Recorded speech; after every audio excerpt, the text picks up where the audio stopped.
तसे जगदीशभाईंच्या व्यक्तिमत्वाचे वेगवेगळे कंगोरे आहेत. जगदीशभाई कदाचित शारीरिक बाजूत एवढे प्रगत नव्हते, पण त्याची जी बौद्धिक बाजू आहे त्याचे आम्ही त्यांना भीष्म पिता म्हणतो आमच्या खेळाचे, आणि हा भारतात नाही, हा जगभरातनं त्यांना मिळालेला मान आहे. तर क्रिस वॉन्टनने मला शांत आणलं की राजेश असं आहे की आम्ही शरीराने चढतो, ते मेंदूने चढतात.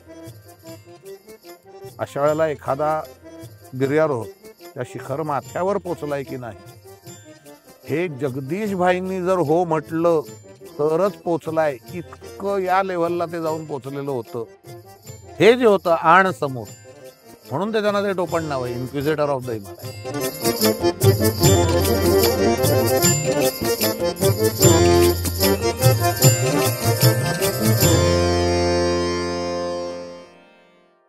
नमस्कार रसिक प्रेक्षक हो. जाई काजळ निर्मित आणि स्मृतिगंध प्रस्तुत आभाळाची माणसंचं हे दुसरं पर्व अर्थात ज्योतीने तेजाची आरती या विशेष मुलाखत मालिकेमध्ये तुम्हा सगळ्या रसिक प्रेक्षकांचं मी कौस्तुभ दिवाण पुन्हा एकदा खूप मनापासून स्वागत करतो. मित्र हो, आजचा भाग हा अत्यंत वेगळा, म्हणजे आतापर्यंत झालेल्या भागांपेक्षा खूप वेगळा असणार आहे. तेवढाच तो इंटरेस्टिंग सुद्धा असणार आहे. का याची उत्तर तुम्हाला आता मिळत जातीलच.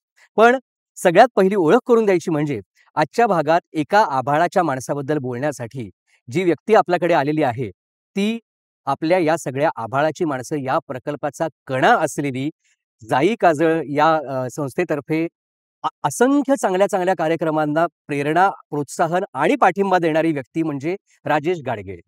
नमस्कार कौस्तुभ. नमस्कार राजेश दादा, खूप खूप मनापासून स्वागत तुझं घरच्या मैदानात. माझं माझ्या घरातच स्वागत व्हायची बहुतेक पहिलीच वेळ असावी, कारण आलाच का याच एवढ्याच शब्दांनी स्वागत होतं माझं जनरली. आणि आजचा भाग विशेष असणार आहे. याचं कारण मी मगाचपासून म्हणतोय तुम्हाला, कारण आज राजेश दादा ज्या एका आभाळाच्या माणसाबद्दल आपल्याला सांगणार आहे त्याच्याबद्दल खरंच आपल्याला माहिती नाहीये. त्यांचं कार्य किती महान आहे, किती मोठं आहे आणि त्यांचं केवढं मोठं योगदान आहे आपल्या भारताच्या इतिहासामध्ये, भूगोलामध्ये, सगळ्याच बाबतींमध्ये. नक्कीच. हे आपण जाणून घेणारच आहोत. पण प्रेक्षक हो, तुम्हाला आज खास एक गंमत सांगतो, ती म्हणजे मी सुद्धा आज पूर्णपणे कोरी पाटी घेऊन बसलेलो आहे. प्रत्यक्ष दाखवायचं तर हे पहा, हे कोरं क्यू कार्ड मी आज घेऊन बसलेलो आहे. जनरली ह्याच्यावरती आम्ही चर्चेचे मुद्दे तरी लिहून ठेवलेले असतात, पण आज पूर्णपणे कोरं क्यू कार्ड घेऊन बसलेलो आहे. तर हे कोरं क्यू कार्ड मी आता बाजूला ठेवतो आणि राजेश दादा, तुला पहिला प्रश्न विचारतो की ज्यांच्याबद्दल आज तू बोलणार आहेस ते जगदीश नानावटी, त्यांची छोटीशी एक आम्हाला ओळख मुळात करून दे. बर, आता जगदीशभाईंची ओळख करून देणं ना हा थोडासा अवघड भाग आहे, कारण ती थोडक्यात होणं शक्य नाही. याचं कारण असं आहे, एका हिऱ्याला जसे असंख्य पैलू असतात तसे जगदीशभाईंच्या व्यक्तिमत्वाचे वेगवेगळे कंगोरे आहेत, आणि प्रत्येकाला जगदीशभाईंकडे बघताना एक वेगळाच कोणाकडे तरी आपण बघतोय असा भास होतो, म्हणजे वेगळीच व्यक्ती दिसते. म्हणजे जगदीशभाई गिर्यारोग होते अर्थातच, आणि म्हणूनच माझा त्यांच्याशी संबंध आला. जगदीशभाई ईस्टर्न बंकरर्स सारख्या अतिशय नामांकित कंपनीचे मालक होते, म्हणजे एक यशस्वी उद्योजक होते. हा त्यांच्या व्यक्तिमत्वाचा दुसरा भाग आहे. तिसरा भाग आहे की जो फारसा लोकांना माहिती नाही, मासे पाळण्याचे ते भयंकर मोठे शौकीन होते, आणि बरं. स्वतः जैन गुजराती असून म्हणजे त्याने आयुष्यात कधी कांदा लसणीला स्पर्शही केला नसेल, 40 जातीचे मासे त्यांनी त्यांच्या सांताक्रूजच्या बंगल्यात पाळलेले होते, वेगवेगळ्या टँकमध्ये, बागेत. 100 जातीच्या गुलाबाची रोपं त्यांच्या गार्डनमध्ये होती, आणि या सगळ्याची देखरेख ते स्वतः करायचे. क्लासिकल म्युझिक, शास्त्रीय संगीत ज्याला आपण म्हणतो, त्याचे ते प्रचंड भोक्ते होते. आणि केशरबाई केरकर त्यांच्यापासनं ते पंडित भीमसेन जोशींपर्यंत, मग त्यात अल्लार खाजी आले, हरिप्रसाद चौरसियाजी आले, इतरही अनेक त्या काळातली थोर माणसं. आजच्या काळाबद्दल म्हणजे नंतरच्या काळाबद्दल, आजच्या नाही नंतरच्या काळाबद्दल बोलायचं तर झाकीर हुसेन सारखी व्यक्ती, हे त्यांचे सगळे वैयक्तिक मित्र होते. वा. आणि ज्याला आपण अनौपचारिक मैफिली म्हणतो त्या त्यांच्या सांताक्रूजच्या बंगल्यात व्हायच्या, आणि गिन्या चुन्या लोकांच्या उपस्थितीत ते सगळं सजायचं. आणि हा स्वतः संपूर्णपणे टी टोटलर असलेला माणूस कलाकारांच्या किंवा पाहुण्यांच्या सरबराईत कुठेही कमी पडत नव्हता, आणि याचे अनंत दाखले ही कलाकार मंडळीच देतात आपल्याला. हा त्यांच्या व्यक्तिमत्वाचा एक भाग होता. थोडंसं असं आहे की संपूर्णपणे गांधीवादी कुटुंबात पूर्णपणे गांधीवादी असलेला हा माणूस अख्ख्या आयुष्यात खादी सोडून कळत्या वयात त्याने दुसरा कुठचाही कपडा वापरला नाही. म्हणजे ते जे सूट घालायचे तो सुद्धा खादीचा असायचा. बरं. विशेषतः ते जोधपुरी घालूनच फिरायचे, पण जिथे फॉर्मल सूट घालायचा असतो तोही खादीचा असायचा. हे त्यांचं एक वैशिष्ट्य होतं. ते ड्रायव्हिंग एवढं बेफाम करायचे की त्यांच्या शेजारी बसायला माणसं घाबरायची. म्हणजे त्यांनी मला कित्येक वेळेला अशी ऑफर दिलेली आहे, कारण त्यांचं ऑफिस होतं बलार्ड इस्टेटला, म्हणजे मुंबईच्या दक्षिण दक्षिण टोकाला. टोकाला. ते राहायचे सांताक्रूजला, मी राहायचो बोरिवलीला. तर मी आपला लोकल पकडून येणारा माणूस. तर ते मला सांगायचे, "मी तुला सांताक्रूजला सोडतो." तर पहिल्या 1-2 वेळात एवढ्या मोठ्या माणसाला कसं नाही म्हणायचं, म्हणून मी ती ऑफर घेतली. पण त्याच्यानंतर एकदाही मी त्यांच्या शेजारी बसलो नाही. या गतीने ते गाडी चालवायचे. हा एक त्यांच्या स्वभावातला भाग होता. आपल्याला सगळ्यांना नानावटी हॉस्पिटल माहितीच आहे. हं. त्याचे ते प्रमुख ट्रस्टी होते त्यांच्या आयुष्यात. नानावटी कॉलेज आणि नानावटी स्कूलचे ते ट्रस्टी होते आणि कमवलेला प्रत्येक उत्तम प्रकारे व्यवहार करून कमवलेला प्रत्येक पैसा त्यांनी उदात्त विचारे खर्च केलेला आहे, वाह! असं मी म्हणू शकेन. आणि हे त्यांच्या स्वभावाचं फारच वेगळं वैशिष्ट्य होतं. त्याच्यानंही महत्त्वाचं म्हणजे त्यांच्या व्यक्तिमत्त्वाचा जो दबदबा नक्की होता, पण त्यांनी कधी त्याचा रुबाब केला नाही. आम्हालाच त्यांच्यासमोर जाताना भीती वाटायची. पण ते आपल्यातलं अंतर कधी काढून टाकायचे ते त्यांच्याशी बोलता बोलता कळेनासं व्हायचं. इतके ते आपल्यात मिसळून जायचे. आपल्याला फार त्रास न देता, पण हळूच आपल्याला वरती उचलून घेण्याची कला त्यांच्याकडे होती, स्वतः खाली येण्याऐवजी. आणि हे मला वाटतं फार विशेष त्यांचा एक गुण होता. अशा जातीच्या माणसाने लव्ह मॅरेज करावं हा माझ्यासाठी पहिल्यांदा कळलं तेव्हा धक्का होता. कॉलेजमध्ये असताना त्यांचं मंदाकिनीबाईंशी प्रेम जमलं आणि ते चक्क त्यांच्या मागे मोटरसायकल घेऊन रोमिओ लागतो तसा लागायचे आणि हे मंदाकिनीबाईंनीच सांगितलेलं असल्यामुळे ह्याच्यात खोटं असण्याची सुतराम शक्यता नाही. चिठ्ठ्या मारून त्यांचं लक्ष वेधून घ्यायचे आणि मग ट्रेन जुळल्यानंतर त्यांना मोटरसायकलवर बसवून वाटेल तिथे फिरवून आणायचे वेळोवेळी. आणि या नादात त्यांच्यासारखा माणूस, प्रचंड हुशार माणूस, त्यांच्या फायनलची परीक्षा 2दा नापास देखील झाला. हे जे काही त्यांचे गुण होते ना, ते खरं तर असं एका ओघात सांगणं, म्हणजे मी एवढं सगळं बोलतोय, त्याच्यातही काही गोष्टी नक्की सुटून गेल्या असतील याची मला खात्री आहे. म्हणजे एकदा असं झालं होतं, मला आठवतंय, की आम्ही सगळ्यांनी पचमढीला रॉक क्लाइम्बिंगसाठी प्रॅक्टिस करता जायचं ठरवलं. तर त्याचाच सुगावा त्यांना लागल्यावर त्यांनी विचारलं, की "अरे मेरे को क्यों नहीं बोला? मला पण यायचंय." आता आम्ही सगळे टोळभैरव, 20शी-25शीतली मुलं. आता आमच्याबरोबर जगदीशभाई येणार या कल्पनेनेच आमच्या पोटात गोळा आला, की या म्हाताऱ्याला नाही कसं म्हणायचं. कारण आमच्या दृष्टीने ते बुड्ढे होते ना. आणि तोपर्यंत जगदीशभाई म्हणजे एकदम टॉप टिप आणि असा रुबाबदार, शिस्तीतला माणूस अशीच आमच्या समोरची प्रतिमा होती. मग शेवटी भूतो न भविष्यती होऊन असं ठरलं, की आपण त्यांच्यावर जात नाही आहोत, ते आपल्यावर येत आहेत. पण आता हे त्यांना सांगायचं कोणी? तर ती मी निर्लज्ज असण्याची जबाबदारी माझ्याकडे आली. आणि त्यांच्याकडे गेलो, की "जगदीशभाई तुम्ही या अवश्य, पण आमची एक अट आहे." "काय?" तर म्हटलं, "आम्ही काय आमच्या स्वभावाला फार वेळ असं कोंडून तुमच्यासमोर फॉर्मली 2-2.5 तास काढणं ठीक आहे. पण तिथे 8 दिवस आम्ही एक असं काय म्हणतात इंटेन्स ॲक्टिव्हिटी करायला चाललोय. आमचं खरं रूप आम्हाला फार वेळ लपवून ठेवता येणार नाही." तर त्या सगळ्या शब्दप्रयोगांची आणि जी काय वारंवार उच्चारण होईल, त्याच्याकडे जरा तुम्ही कानाडोळा करावा. ते म्हणाले, "चल आपण जाऊया तर खरं." असं म्हणून ते तिकडे आले. 8 दिवस आम्हाला कुठेही जाणवलं नाही, की आमच्यापेक्षा ज्येष्ठ व्यक्ती आमच्याबरोबर आहे. ते चक्क गोव्याला बीचवर घालतात तसे फुला-फुलांचे शर्ट घालून आमच्यावर 8 दिवस फिरत होते. स्वतः अर्थातच ते प्रस्तरारोहक नव्हते. त्याच्यामुळे खाली बसून फोटो काढणे आणि आम्हाला उत्तेजन देणे आणि तेही आमच्या भाषेत देणे. हे कामं ते करत हे होते. महत्वाचं. हो. आम्ही आम्ही खाऊ ते खात होते. आम्ही खाऊ त्यावेळेला खात होते. आम्ही खाऊ तिथे खात होते. त्याच्यामुळे तेही अंतर त्याने ढकलून टाकलं होतं. आणि संध्याकाळी फिरताना मंदाकिनीबेन जरा पुढे गेल्या त्यांच्यापेक्षा, की मागनं "ए नानावटी" अशी हाक मारण्यासकट पोरकटपणा त्यांनी आम्हाला करून दाखवलेला आहे. मुलात मूल होऊन वावरणं काय असतं ते त्यावेळेला मी 8 दिवस प्रत्यक्षात अनुभवलं. आणि त्याच्यानंतर त्यांच्याबद्दल जो काही थोडाफार संकोच होता, तो गळून पडला अक्षरशः म्हणजे त्याला काही दुसरं काही शक्यच हं, नव्हतं. आणि त्याच्यानंतर मी त्यांच्या खऱ्या अर्थाने जवळ गेलो असं म्हणायला हरकत नाही. तोपर्यंत नक्की एक अंतर राखून होतो मी त्यांच्याशी, त्यांच्याबद्दल वाटणाऱ्या आदरामुळे असेल किंवा आदरयुक्त भीतीमुळे असेल, मला आता माहिती नाही. कारण आता तर उरलेलंच नाहीये. आता मी त्यांना माझ्या आजोबांसारखंच मानतो. दुर्दैवाने आता ते आपल्यात नाहीत. पण त्या माणसाने गिर्यारोहणाचे 2 भाग आहेत. त्या 2 बाजू आहेत असं म्हणू, अंग आहेत. नाण्याच्या जशा 2 बाजू असतात, हं. त्या गिर्यारोहणाच्या आहेत. एक आहे ती फिजिकल ॲक्टिव्हिटी. गिर्यारोहण ही अतिशय इंटेन्स फिजिकल ॲक्टिव्हिटी आहे. पराकोटीची शारीरिक ज्याला आपण म्हणू एखादी आपण कृती. ते परीक्षा बघा. परीक्षा बघणं तर असतंच, पण त्यासाठी पराकोटीची एक शारीरिक तुझी टोकाला जायची तयारी लागते हं. ते करताना. त्याच्याबरोबरच जे आव्हान आपल्या समोर आहे त्याचा अभ्यास करण्याची एक पद्धत आहे किंवा त्याची त्याची एक वेगळी बाजू आहे. ही मी म्हणतो त्या गिर्यारोहणाची बौद्धिक बाजू आहे. जगदीशभाई कदाचित शारीरिक बाजू एवढे प्रगत नव्हते, पण त्याची जी बौद्धिक बाजू आहे त्याचे आम्ही त्यांना भीष्म पितामह म्हणतो आमच्या खेळाचे, आणि हा भारतात नाही, हा जगभरातनं त्यांना मिळालेला मान आहे.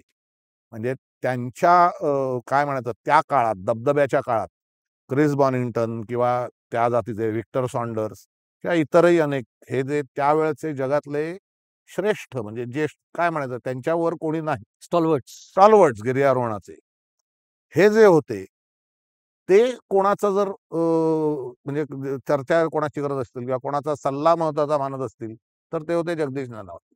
बरं. आणि मी एकदा क्रिस बॉनिंग्टनला हा प्रश्न न राहून विचारला होता की अरे आम्ही सगळे तुझी पुस्तकं वाचून डोंगरात जायला शिकलो किंवा तुझे अनुभव ऐकताना आम्ही आजही थक्क होतो, आणि तू त्यांचा सल्ला घ्यायचास हे कसं काय? आणि ते तर कधी कुठचंही मोठं काय छोटं सुद्धा फारसं शिखर चढलेलं नाही. बरं. हे कसं काय? हा मला तेव्हा प्रश्न होता ना. हं. तर साधारण मिड 90s मधला म्हणू आपण.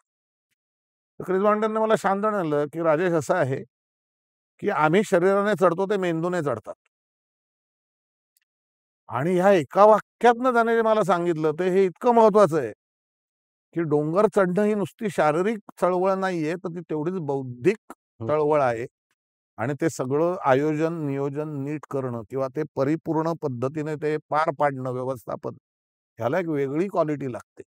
आणि ती जगदीशभाईंकडे परमोच्च कोटीची होती असं मी म्हणतो. आणि त्यामुळे एखाद्या शिखरावर माणूस पोचलाय की नाही, विशेषतः पहिल्या चढाईच्या वेळेला त्या शिखर अज्ञात तरी असतं किंवा अस्पर्श तरी असतं, अशा वेळेला एखादा गिर्यारोहक त्या शिखर माथ्यावर पोचलाय की नाही हे जगदीशभाईंनी जर हो म्हटलं तरच पोचलाय, इतकं या लेव्हलला ते जाऊन पोचलेलं होतं. आणि फक्त भारतीय नव्हे तर विदेशी गिर्यारोहकांच्या बाबतीत सुद्धा. आणि या सगळ्याचं श्रेय कुठचाही मोठा डोंगर न चढणाऱ्या या माणसाच्या ज्ञानाला आहे, ज्याला आपण ऋषितुल्य व्यक्तिमत्व म्हणतो ना, त्या पद्धतीचे जगदीशभाई होते. मग ही त्यांची ऑथॉरिटी, ही हा हा त्यांचा अधिकार, याच्याबद्दल आपण सविस्तर चर्चा करूच. पण हे सगळे म्हणजे तुम्हाला ऋषितुल्य व्यक्तिमत्व आणि एवढं भीष्माचार्य असून सुद्धा लहानात लहान होऊन अगदी. जगणारे मनमिळावू असे, तर ह्या व्यक्तिमत्वाची पहिली तुझी गाठभेट कधी घडली होती? हा हा तो किस्साच आहे. तसं मी त्यांना लांबून अर्थात म्हणजे मी 83 पासून हिमालयात जायला सुरुवात केली तेव्हा मी अगदीच लहान होतो, 12 वर्षाचा होतो. काय फारसं त्यातलं इतर बाबी मला कळत नव्हत्या. जायचं आणि ट्रेकिंग करायचं आणि परत यायचं. फक्त शारीरिक बाजूपर्यंत मी मर्यादित होतो. साधारण 87-88 म्हणजे 16-17 वर्षाचा झाल्यानंतर मी हिमालयन क्लब ही अर्थातच मुंबईतली नामवंत संस्था आहे. तेव्हा मी ते अनेक गिर्यारोहकांचे देश-विदेशातल्या स्लाईड शोज त्यावेळेला असायचे ते किंवा व्याख्यान असायची ते आयोजित करायचे. तर आमच्यासारख्या नवशिक्यांसाठी ती मोठी संधी असायची. म्हणजे त्यावेळेला व्हिडिओ ते असं म्हणून स्लाइड शो. पसरलंच नव्हतं फारसं आणि फिल्मिंगही फार कमी व्हायचं आणि ते खूप महाग असायचं. तर ते स्लाइड्स हेच साधन होतं लोकांपर्यंत आपलं पोहोचवण्याचं. आणि त्यांचे ते किंवा व्याख्यानं तर ते बघायला आम्ही पार अगदी त्या नरिमन पॉईंट पर्यंत किंवा चर्चगेटला जिथे कुठे केसी कॉलेज जे जे जे काय व्हेन्यू असेल ते जाऊन ते आम्ही बघायचो. तर त्या सगळ्याचं नियोजन करताना एक अशी ती घाऱ्या डोळ्यांची, गोरी गोमटी आणि खणखणीत मूर्ती सतत दिसायची, की याचा कंट्रोल ज्याला म्हणतो. सगळ्या नाड्या ज्या माणसाने आपल्या हातात ठेवल्या, तसं आम्ही त्यांना लांबून प्रेक्षकातून बघायचो त्यावेळेला. प्रत्यक्ष भेट म्हणशील तर मी 1990 साली गिर्यारोहणातला प्रगत अभ्यासक्रम केला. आणि त्या अभ्यासक्रमाच्या वेळेला नेहरू माउंटेनिअरिंग इन्स्टिट्यूट त्या संस्थेला 25 वर्ष झाली होती. तर आम्हाला माझा कोर्स थोडा आधी होता मार्च-एप्रिलमध्ये, म्हणजे साधारणतः कोर्सेस एप्रिल नंतर चालू होतात. तो विशेष कोर्स म्हणून मार्च-एप्रिल मधून प्रयत्न म्हणून त्यांनी पहिल्यांदाच घेऊन बघितला होता बहुतेक. तेव्हा त्यांच्या नेहमीच्या एरियात न जाता जिथे बर्फ तुलनेत कमी असेल, म्हणजे हिम बर्फ म्हणण्यापेक्षा, कारण ते नाहीतर कठीण बर्फ म्हणजे आईस ट्रेनिंग देता येणार नाही नुसताच स्नो असला तर. तेव्हा नेहमीच्या गंगोत्री भागात न जाता आम्ही यमुनोत्री भागात गेलो. स्वर्गरोहिणीच्या खोऱ्यात रुईनसारा गडमध्ये. आणि तेव्हा स्वर्गरोहिणी एक हे अजिंक्य शिखर होतं. तर आम्हाला त्या म्हणजे त्या प्रगत अभ्यासक्रमात असं असतं की एखाद्या मोहिमेचं नियोजन करून दाखवायचं असतं. तो मेन सिलॅबस असतो. आणि बाकी टेक्निकल गोष्टी या तशा दुय्यम असतात. म्हणजे शारीरिक तांत्रिक गोष्टी या हम्म. ह्या गोष्टींना जास्ती प्राधान्य दिलं जातं. म्हणजे एखादी मोहीम ऍडव्हान्स कोर्स केलेल्या माणसाने नंतर आयोजित करावी किंवा लीड करावी असा निदान त्या काळी तरी त्या कोर्सचा उद्देश असायचा. त्याप्रमाणे आम्हाला एक्सरसाइजला त्यांनी स्वर्गरोहिणी शिखर दिलं होतं. बरं. आणि त्यातनं मी प्रत्येक रोप असतात असे ग्रुपला रोप म्हणतात तिथे. हम्म. आणि तेव्हा फार किरकोळ 15-16 लोक असायची आणि त्याच्यात 4 ग्रुप केलेले होते. आमच्या ग्रुपमध्ये आम्ही 4 लोक होतो. त्याच्यात रूट डिसिजनची जबाबदारी माझी होती. म्हणजे ते हे सगळं कागदावरच असतं.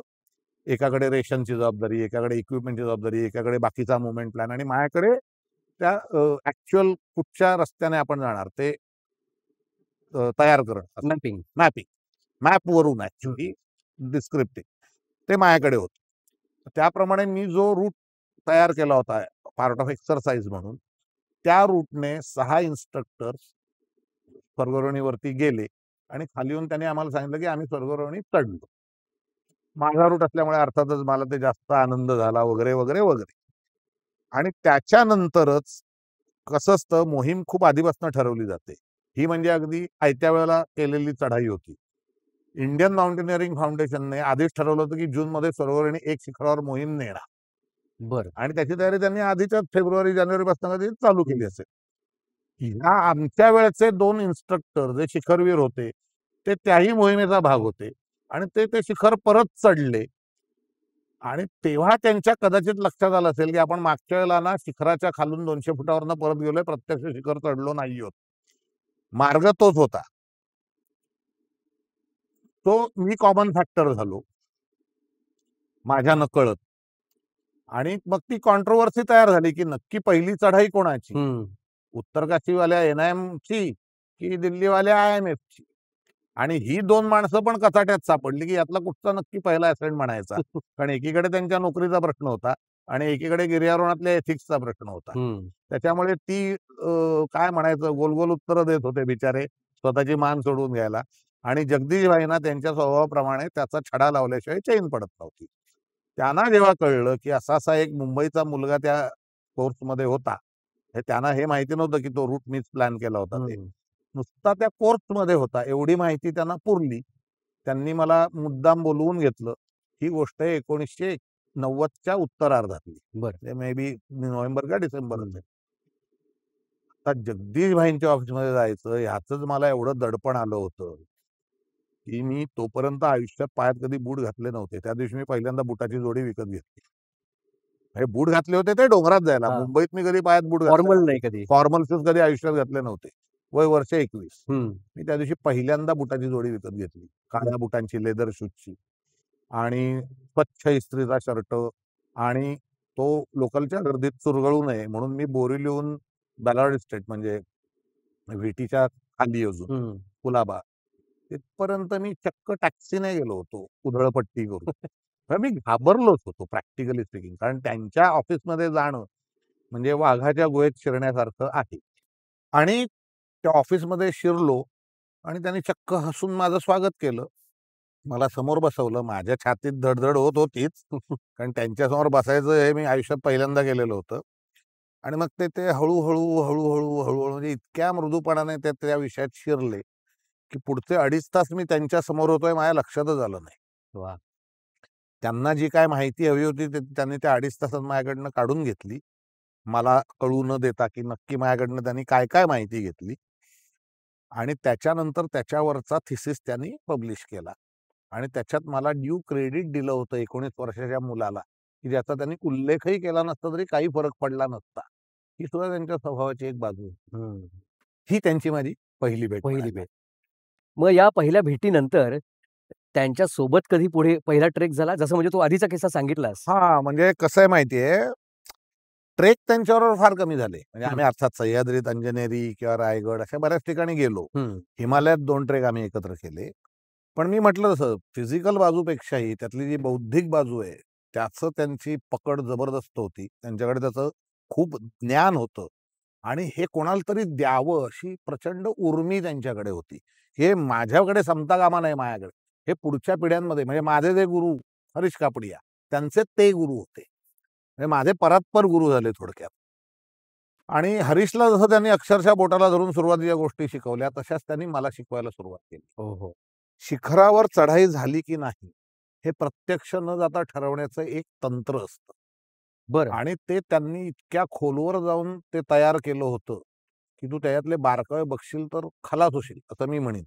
म्हणजे तुझा त्या क्षेत्राशी फार परिचय नसून सुद्धा मी हे वाक्य म्हणायचं धाडस करतो, की जर ते तू बुकलेट वाचलंस त्यांनी तयार केलेलं, तर तुझ्यासारखा लेमॅन सुद्धा ठरवू शकेल, की माझ्यासारखा गिर्यारोहक त्या शिखरावर गेला की नाही गेला. हो, हो. इतकं ते सविस्तर आणि खोल त्यांनी ते तयार केलेलं आहे. प्रिसाईज. प्रिसाईज. म्हणजे मॅपचा अभ्यास कसा करावा, कॉन्टूर मॅप्सचा पर्टिक्युलर. हं. त्याच्यावरून त्या शिखराची प्रतिमा कशी तयार करावी, त्याची फीचर्स त्याच्यावर कशी त्या डिस्क्रिप्शनमध्ये आली पाहिजेत. म्हणजे हे इथून इथे गेईल तेव्हा एक पातळ धार असेल, मग त्याच्यानंतर एक कॉर्नर असेल, मग त्याच्यानंतर एक ग्लेशियर असेल, मग त्याच्यात एक ओव्हरहँग असेल. हे सगळं ते त्या मॅपच्या आधारे ठरवायचे. त्याप्रमाणे ते एक मानसचित्र म्हणतो आपण तसं त्या पर्वताचं तयार करायचे आणि मग तुझा रिपोर्ट आणि तुझे फोटोग्राफ हे त्याच्याशी ताडून पाहायचे आणि हे सगळं करून मग ते ठरवायचे की तू ते शिखर चढलास की नाही चढलास आणि 99.99% वेळा ते बरोबर असायचे. ही त्याच्यातली आणि हे फार कठीण आहे. मी इतक्या सांगतोय इतक्या सोप्या रीतीने हे होत नाही. अखंड भारतात त्या एकट्या माणसाकडे ती अथॉरिटी होते रे पीक ऑथेंटिकेशनची. हे इतकं सोपं आहे. त्याच्यावरून आपण समजू शकतो की हे किती दुसऱ्याने मानणं हे किती कठीण असेल. हो. म्हणजे मी काही म्हणेन रे, तू ऐकायला पाहिजेस ना. त्यांचं ऐकलं जायचं आणि मी म्हटलं जसं की इन्क्विजिटर ऑफ हिमालया हे त्यांचं जागतिक गिर्यारोहणातलं टोपण नाव आहे. हिमालयाचा परीक्षक थोडक्यात.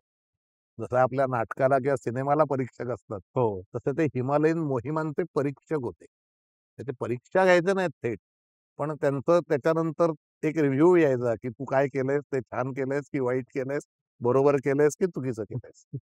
आणि पुढच्या लोकांना त्याचा प्रचंड फायदा व्हायचा. हं. आणि जी काय गिर्यारोहणाची आपण म्हणतो ना प्रगती झाली किंवा जडणघडण झाली आहे गेल्या 80 वर्षातली, त्याचे ते एक मोठा घटक आहेत आणि हे फक्त भारतातल्या नाही तर जगभरातल्या गिर्यारोहकांसाठी लागू आहे. हा त्यातला खूप महत्वाचा भाग आहे. हं. कसं व्हायचं, की मग त्यांना असं लक्षात आलं ते स्वर्गरोहणीच्या संबंधाने आमची जी काय चर्चा म्हणजे ते विचारत होते, मी सांगत होतो चर्चा म्हणता येणार नाही त्याला फारशी. आम्ही बरोबरीच्या लेव्हलला कधीच नव्हतो. ते कायमच उच्च स्थानी होते हं. माझ्यापेक्षा. पण त्यांच्या असं लक्षात आलं, की या मुलाला ह्या सगळ्याची आवड आहे. त्यांनी मला पहिल्यांदा हिमालयन क्लबचा मेंबर व्हायला लावलं 91 साली. म्हणजे हिमालयन क्लबची मेंबरशिप ही त्या काळी येत्या जात्याला मिळत नसे. त्याच्याकरता 2 माणसांनी तुला प्रपोज आणि सेकंड करायला लागायचं, की जी हिमालयन क्लबमध्ये 10 वर्ष ॲक्टिव्ह आहे. हे इतकं कठीण होतं. आणि तुझ्याकडे एक क्वालिफिकेशन्सची लिस्ट लागायची. हे सगळं असेल तरच तुला मेंबरशिप मिळायची. त्यामुळे हिमालयन क्लबची मेंबरशिप ही त्यावेळेला सशाच्या शिंगाइतकी दुर्मिळ गोष्ट होती म्हटलीच तरी चालेल भारताच्या गिर्यारोहण क्षेत्रात. म्हणजे तेव्हा तर असं होतं, की हिमालयन क्लबचे काहीतरी 650 मेंबर्स होते. त्यातले 500 मेंबर हे फॉरेनर्स होते आणि फक्त 100च्या आसपास भारतीय लोकं होते. बरं.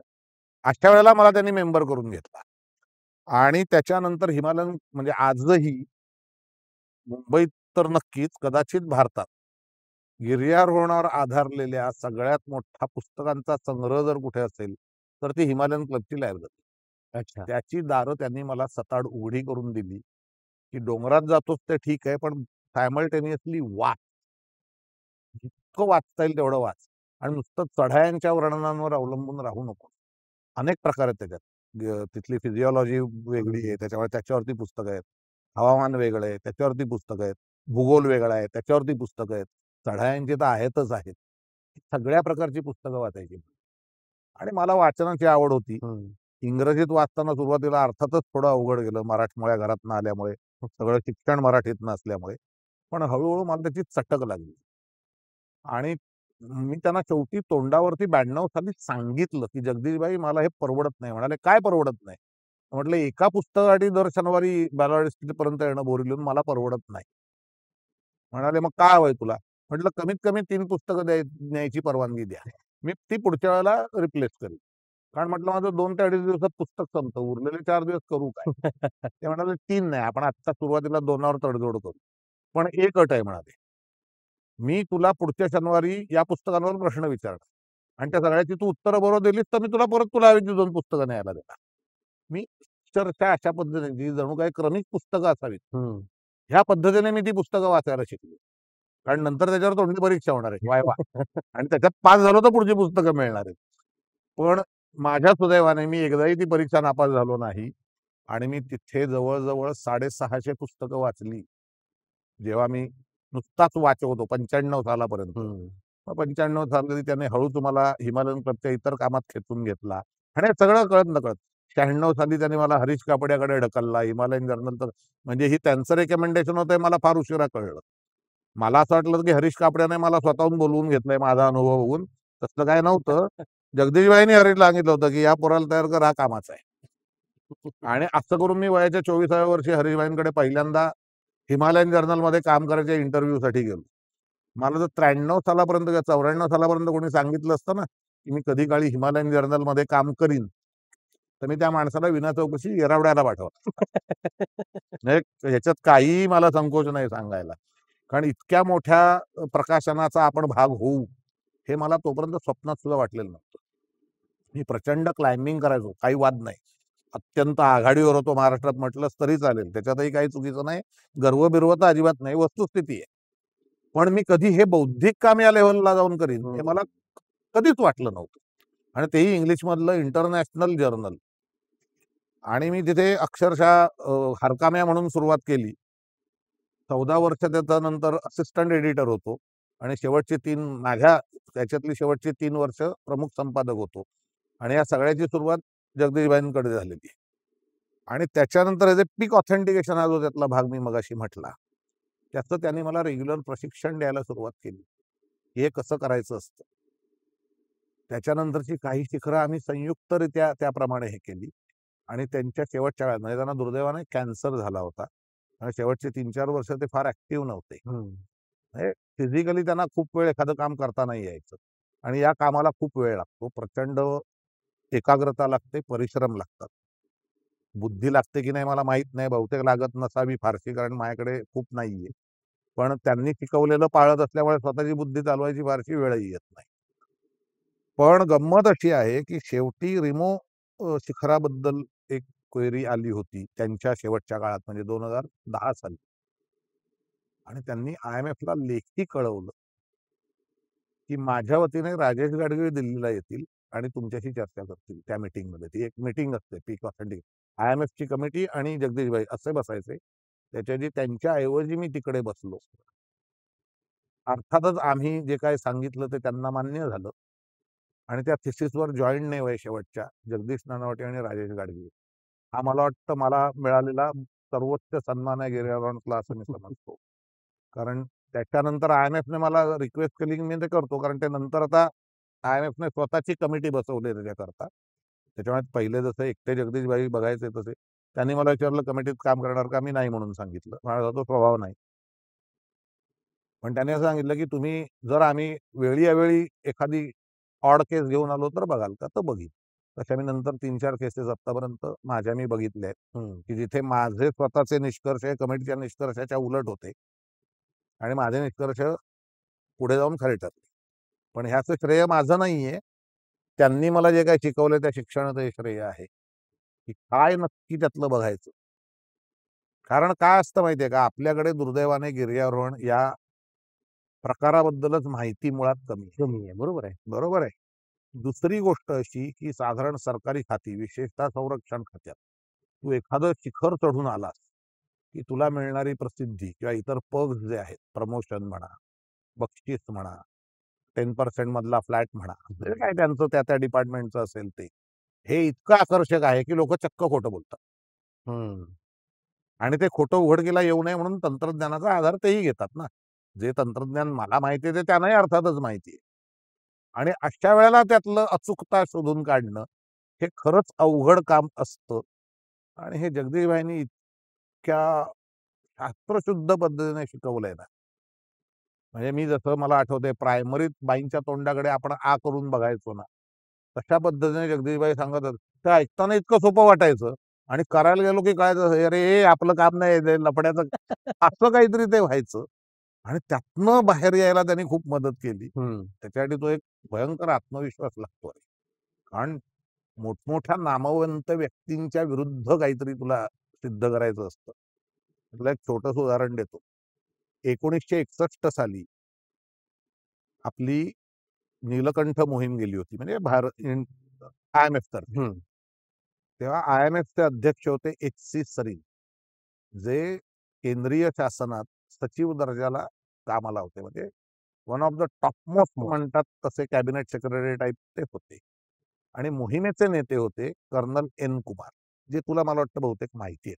नरेंद्र कुमार. हो, हो, हो. मी आता या प्रश्नाकडे येणारच होतो, की 1990 साली एका विशीतल्या तरुणाला IMFची मेंबरशिप मिळवून देण्यापासून ते एवढी उभारी देण्यापर्यंत मोठं काम केलं. त्यावेळेला जगदीश भाईंचं वय होतं साधारणतः एक 60 60 वर्षाच्या वर्ष. आसपास असतील. 1928 चा आय गेस त्यांचा येस. जन्म. तर जशी तुझी सुरुवात झाली, तशी जगदीश भाईंची मुळात गिर्यारोहणात सुरुवात कशी झाली? या प्रश्नाकडे मी येणारच होतो आता. अच्छा, नाही मी तुला काहीतरी वेगळं सांगत होतो, पण ठीक आहे आपण तिथे जाऊ. आपण ह्या अंगाने सुरुवात करू. ठीक आहे ना. म्हणजे किती विलक्षण गोष्टी असतात. जनरली गिर्यारोहणाची सुरुवात होते ना, तेव्हा तू तुझ्या तारुण्यात म्हणजे 18 ते 20 या वयोगटात असतोस. आपल्याकडे गिर्यारोहण फारसं माहिती नाही. ट्रेकिंगने माणसाची सुरुवात होते, म्हणजे पदभ्रमणाने, आणि ते कॉलेजमध्ये गेल्यानंतर सुरुवात होते जनरली. म्हणजे तू 18-1 वर्षाचा झालेला असतोस तोपर्यंत, आणि कॉलेजचा ग्रुप जॉइन करून तू सुरुवात करतोस आणि आवडलं तर मग त्याच्यात पुढे रमतोस. तसलं काही जगदीशभाईंच्या आयुष्यात घडलेलं नाही. त्यांना प्रवासाची खूप आवड होती. म्हणजे त्यांचं त्या काळप्रमाणे लवकर लग्नही झालं होतं. 25, 24, 25व्या वर्षी मुलगा झाला होता. त्यांच्या वयाच्या 29व्या वर्षी ते मुलाला, बायकोला आणि इतर काही नातेवाईकांना घेऊन काश्मीर फिरायला गेले होते. बरं. ओके. तर तिथे त्यांनी छोटे, त्या काळी इतकं काय आजच्या इतकी डेव्हलपमेंट नव्हती ना, बऱ्याचशा ठिकाणी चालत जावं लागायचं. हं. तसे ते 2-3 ठिकाणी चालत गेले आणि त्यांच्या असं लक्षात आलं, की बर्फात नीट चालायचं, तर याचं शास्त्रशुद्ध प्रशिक्षण घेतलं पाहिजे. तेव्हा ते 29 वर्षाचे होते. म्हणजे त्या काळच्या गिर्यारोहकांच्या दृष्टीने ते म्हाताऱ्यात जमा झालेले होते. हं. मग हे कुठे मिळेल? तोपर्यंत त्यांचा गिर्यारोहणाशी काहीही, म्हणजे काही काडीचाही संबंध नव्हता.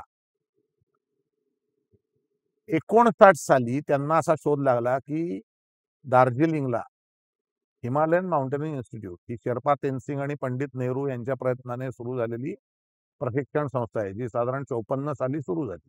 शेर्पा तेनसिंग म्हणजे ज्यांनी ज्यांनी पहिल्यांदा सोबत हो, पहिल्यांदा हो, एव्हरेस्ट सर ते केलं शेर्पा एडमंड तेनसिंग. हिलरी सोबत. करेक्ट. ते शेर्पा तेनसिंग. हं.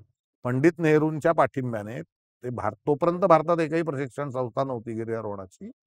त्याची सुरुवात शेर्पा तेनसिंगने केली 1954 साली, आणि त्याच्यात जगदीशभाई 1959 साली, म्हणजे स्थापनेपासून 5व्या वर्षी कोर्स करायला गेले. हं. त्या ब्रिगेडियर ग्यानसिंग मला वाटतं प्रिन्सिपल होते, आणि Sherpa Tenzing field training incharge होते या हं. गिर्यारोहणातल्या अभ्यासक्रमांचे. 30व्या वर्षी एखादा माणूस आपल्याकडे बेसिक कोर्सला येतोय, ही संकल्पनाच त्या दोघांना नवी होती. त्यांच्याकडे येणारे सगळे 18 ते 25 या वयोगटातले हो. असायचे. एवढा ज्येष्ठ माणूस काय येतोय? आणि बरं त्याची बाकीची बॅकग्राऊंड बघितली तर हा खानदानी श्रीमंत वगैरे, वगैरे, वगैरे. आणि त्या काळी हे क्षेत्र फारच लहान होतं. त्यामुळे सगळी एकमेकांची पर्सनल माहिती काढायची पण सवय होती. त्या कोर्सला जास्तीत जास्त 20-22 जण असायचे. आज 100-125 जण असतात. त्या पद्धतीने त्याने तो कोर्स केला. तिथे त्यांना त्याची अर्थातच आवड निर्माण झाली. एरवी माणूस नुसता शिखरांच्या मागे लागतो, आमच्यासारखा सर्वसामान्य गिर्यारोहक. ते त्यातल्या बौद्धिक बाजूकडे घुसले आणि त्यातनं हे सगळा त्यांचा प्रवास सुरू झाला. पण म्हणजे मुळात एकदा सहज काश्मीरला एका सहलीसाठी गेल्यानंतर बर्फात चालताना आपल्याला डगमगायला होतं आणि बर्फात चालण्याचं तंत्रशुद्ध शिक्षण घेतलं पाहिजे. पण परत कधी बर्फात जाणार आहोत नाही काही याची माहिती काही नाही. हे करायचंय, हा त्यांचा स्वभावच होता. एखादी गोष्ट करायची म्हणजे त्याच्या अगदी तळापर्यंत जायचं. त्यांना त्यांच्यासाठी ना म्हणजे मी तुला एक साधं उदाहरण सांगतो. म्हणजे त्या काळी ते मॅग्नेटिक कंपास वगैरे वापरायचे लोक. हं. आम्ही पहिल्यांदा डिजिटल गोष्टी वापरायला सुरुवात केली ना, डिजिटल कंपास बरोबर. किंवा माझ्या घड्याळात अल्टिमीटर. ते तो जुना अल्टिमीटर वापरायचे चक्रवाला. हं. आणि डिजिटल म्हणजे इथे आकडे दिसतात. हे त्यांच्यासाठी मोठा शोध होता. त्या माणसाने माझ्याकडनं माझ्या घड्याळाचं मॅन्युअल मागवून घेतलं. आणि तेव्हा ते ऑलमोस्ट मृत्यूशय्येवर होते म्हणायला हरकत नाही. ते त्यांनी अख्खं त्याचा अभ्यास केला. त्याच्या अनुषंगाने इतर पुस्तकं वाचली. आणि त्याच्या पुढच्या भेटीत माझ्या घड्याळाविषयी माझ्यापेक्षा त्यांना खूप जास्त माहिती आहे. आणि हे अशक्य आहे रे म्हणजे. हे कसं काय? म्हणजे ही आवड असल्याशिवाय होणंच शक्य नाही. आणि ही फक्त ज्ञानप्राप्तीची आवड आहे असं नाही. ह्याच्यात त्यांना स्वतःला काय स्वार्थ होता? ते आयुष्यात अल्टिमेटर विकत घेणार नव्हते डिजिटल. आणि त्यांना माहिती होतं की आपले दिवसही फार उरलेले नाहीत या जगात. त्या अवस्थेत जर त्यांची काय तृष्णा असेल, तर त्यांच्या तरुण दिवसात ते काय असतील याची मी कल्पनाच करू शकतो फक्त, की केवढी तळमळ असेल. म्हणजे त्यांनी आपल्या स्थानिक गिर्यारोहकांचं केलेलं दुसरं भलं सांगतो, हं. की ज्याचं कदाचित आज आम्हाला त्याची आजच्या पिढीला कल्पना पण नाहीये. 1960 पर्यंत महाराष्ट्रात म्हणजे गिर्यारोहणाचा जो एक महत्त्वाचा अंग आहे, रॉक क्लाइम्बिंग किंवा प्रस्तरारोहण, हं. ह्याचं शास्त्रशुद्ध शिक्षण मिळायची काहीही सोय नव्हती. सीनियरला थोडंफार माहिती असायचं, कोर्समध्ये शिकलेलं तो ते ज्युनियरला दाखवायचा आणि प्रत्येकजण स्वतःच्या डोक्याने त्याच्यात प्रगती करायचा प्रयत्न करायचा. मग त्याची जी काही बौद्धिक आणि शारीरिक क्षमता असेल त्याप्रमाणे तो तिकडे पोहोचायचा. हं. पण त्याला स्टँडर्डायझेशन काही नव्हतं. त्या एकसूत्रीपणा काही नव्हता. प्रत्येकजण आपापल्या दिशेला चालला होता. कारण ती फॅसिलिटीज अवेलेबल नव्हती. उपलब्धच नव्हतं. ह्या माणसाने स्वतःचा बेसिक कोर्स करता त्यांचे जे इन्स्ट्रक्टर होते बेसिक कोर्सचे, हे सगळे नामवंत शेर्पा होते ना आणि क्वालिफाईड इन्स्ट्रक्टर होते. म्हणजे प्रशिक्षक होते ते सगळे स्वतः सगळे तंत्रशुद्ध होते आणि शेर्पा तेनसिंग हा त्यांचा म्होरक्या होता. तिकडे जे ब्रिगेडियर ज्ञानसिंग होते त्यांना यांनी अशी ऑफर दिली आणि तेव्हा असं होतं, की त्या पर्टिक्युलर इन्स्टिट्यूटमधले शेर्पा हे फक्त मार्च ते पुढचं ऑक्टोबर एवढाच काळ कार्यरत असायचे. कारण तेवढाच वेळ माउंटेनिअरिंगसाठी उपलब्ध होता. नंतरच्या विंटर मंथमध्ये ते चक्क घरी बसलेले असायचे. Of season. ऑफ सीझन त्यांच्या दृष्टीने. ह्याने तर झालं नाही तर 5 महिने घरीच बसतात ना. त्यांना आमच्याकडे पाठवा. यांचा सगळा खर्च आम्ही करू. राहणं, जेवणं, खाणं वगैरे जे काय असेल ते हॉस्पिटॅलिटी आम्ही बघू. हं. तुम्ही पाठवा आणि हे तिथे दर आठवड्याला एक कोर्स घेतील आणि आमच्या मुलांना शिकवतील. महाराष्ट्रात. महाराष्ट्रात स्थानिक, लोकल म्हणजे प्रत्येक मुलाला उठून दार्जिलिंगला जायचा त्रास नको. ज्यामुळे लोकं कदाचित येत नाहीत आणि हो. प्रसार होत नाही. तेही काम होईल आणि आम्हाला तंत्रशुद्ध प्रशिक्षण मिळेल. 1961 साली त्या माणसाने मुंब्रा आणि कान्हेरेला पहिले रॉक क्लाइम्बिंग कोर्सेस चालू केले. जेव्हा या खोलीत बसलेल्या कदाचित कोणाचाही जन्म झालेला नव्हता. हे जे काही त्याला मी म्हणतो ना व्हिजन, हे त्या माणसाकडे प्रचंड होतं. हं. आणि ते त्या भागात एवढे रमले, की मग 70च्या दशकात हिमालयन क्लब तोपर्यंत कलकत्त्याला होता. हं. तिथली व्हॉलंटिअर्स कमी झाले म्हणा, लोकांचा इंटरेस्ट गेला म्हणा, काही क्लबला उतरती कळा लागली. ह्यांनी वैयक्तिक जबाबदारी घेऊन तो क्लब मुंबईला शिफ्ट केला. इथे एक फळी तयार केली. आणि माझ्या जन्माच्या आधीची गोष्ट ही कदाचित. आणि आज हिमालयन क्लब जो काही आहे, तो तिथे असणार होता. आता हिमालयन क्लबलाही 28 साली 100 100 वर्ष वर्ष पूर्ण पूर्ण होतील. होतील. तो इथपर्यंत आणण्यात सगळ्यात मोठं जर काम कोणी केलं असेल, तर ते जगदीश ननावटेंनी. म्हणजे 23 वर्ष याचे ते सेक्रेटरी होते हो, हो. आणि 11 वर्ष अध्यक्ष होते. एवढा प्रदीर्घ काळ त्यांनी क्लबला वाहून घेतलं होतं. हे ते हिमालयन क्लबचं मूल होते असं म्हणण्यात काहीही चुकीचं नाही. म्हणजे 1928 साली हिमालयन क्लबची स्थापना होणं आणि जगदीशभाईंचा जन्म होणं. याच्यात बरोबर 9 महिन्याचं अंतर आहे. कारण जगदीशभाई नोव्हेंबर 28 मधले. म्हणजे आपल्या समजुतीप्रमाणे किंवा प्रघाताप्रमाणे हिमालयन क्लब नंतर 9 महिन्यांनी जगदीशभाई जन्माला आलेले असल्यामुळे पण आम्ही म्हणजे ते हा नेहमी म्हणायचो त्यांना तसं. हा विलक्षण योगायोग म्हणण्यापेक्षा हा काहीतरी एक लिहून ठेवलेला हा भाग होता संकेत असं म्हणू होता शकतो. कदाचित हां. नियतीचा. I don't know. कारण इतकं डिव्होशन एखाद्या कामाकरता किंवा संस्थेकरता कसं देता येतं ह्याचं त्यांनी आम्हाला उदाहरण घालून दिलं. नुसतं तोंडी सांगितलं नाही. त्यांनी क्लबमध्ये खुर्च्या लावण्यापासून सगळं काम माझ्या डोळ्यासमोर केलं. अरे एवढ्या मोठ्या माणसाने, हं. की आपल्याकडे आज 10 जण येणार आहेत, तर 10 खुर्च्या नीट मांडल्या पाहिजेत. आणि किंबहुना कित्येक आता क्लबचं स्वतःचं ऑफिस आहे. कित्येक वर्ष जगदीशभाईंचं ऑफिस आणि हिमालयन क्लबचं ऑफिस ही एकच गोष्ट होती. हो. 30 वर्ष. कित्येक म्हणण्याच्या 30 वर्ष टू बी प्रिसाइज. अख्खा हिमालयन क्लब जगदीशभाईंच्या ऑफिसमध्ये होता. इतकं ते संबंध होते त्यांचे एकमेकांशी. वाह! म्हणजे 1928 साली आधी हिमालयन क्लबची स्थापना झाली. 9 महिन्यानंतर जगदीशभाईंचा जन्म झाला. पण त्यांना प्रॉपर गिर्यारोहणापर्यंत पोहोचण्यासाठी 30 वर्षाचा कालावधी गेला आणि गेला. 61 साली ते खऱ्या अर्थाने या ॲक्टिव्हिटी झाल्या असं पण म्हणूया. हं. हे 60 साली त्यांचा कोर्स झाला आणि 61 सालापासनं आपोआपच काही न करता असं नाही मी म्हणणार, पण शांतपणे पडद्यामागे राहून बरंच काही केल्यामुळे साधारणतः 60चं दशक संपत जेव्हा येत होतं, तोपर्यंत हरीश कापडियाचाही या क्षेत्रात प्रवेश झालेला नव्हता. बर त्याला आज आपण जगभरातल्या गिर्यारोहकांचा गुरु म्हणतो. हम्म. त्याचा साधारणतः लेट 60s मध्ये या क्षेत्रात प्रवेश झाला. तोपर्यंत जगदीश भाई ह्या सगळ्या चळवळीचे, महाराष्ट्राचे आणि भारताचे आध्वर्यू बनले होते म्हणायला माझी हरकत नाही. बरं. आणि एवढं असून सुद्धा शेवटपर्यंत त्या माणसाला आपण काय नक्की कर्तृत्व गाजवलंय ह्याचा अजिबात कुठेही अहमपणा, गर्व काहीही नव्हतं रे. ते तुला जसं पाठीवर आपल्याला आई किंवा घरातले कोणी सिनियर माणूस आ काढायला गिरवायला शिकवतो ना, तशा पद्धतीने प्राथमिक गोष्टींबद्दल नवीन गिर्यारोहकांशी बोलायचे. म्हणजे त्यांच्या लेव्हलचा माणूस ह्या अतिशय बाळबोध पद्धतीचं, अतिशय काय म्हणायचं सुरुवातीचं काही सांगू शकतो, ह्याच्यावरच माझा सुरुवातीच्या काळात विश्वास बसत नव्हता परिचय झाल्यानंतर. पण माझ्या असं लक्षात आलं, की ज्ञान द्यावं तेवढं वाढेल ह्याची त्यांना पूर्णपणे जाणीव होती. आणि प्रत्येक समोरच्या माणसाकडनं आपल्याला काहीतरी मिळेल ह्याची त्यांना खात्री होती, असं मी म्हणेन.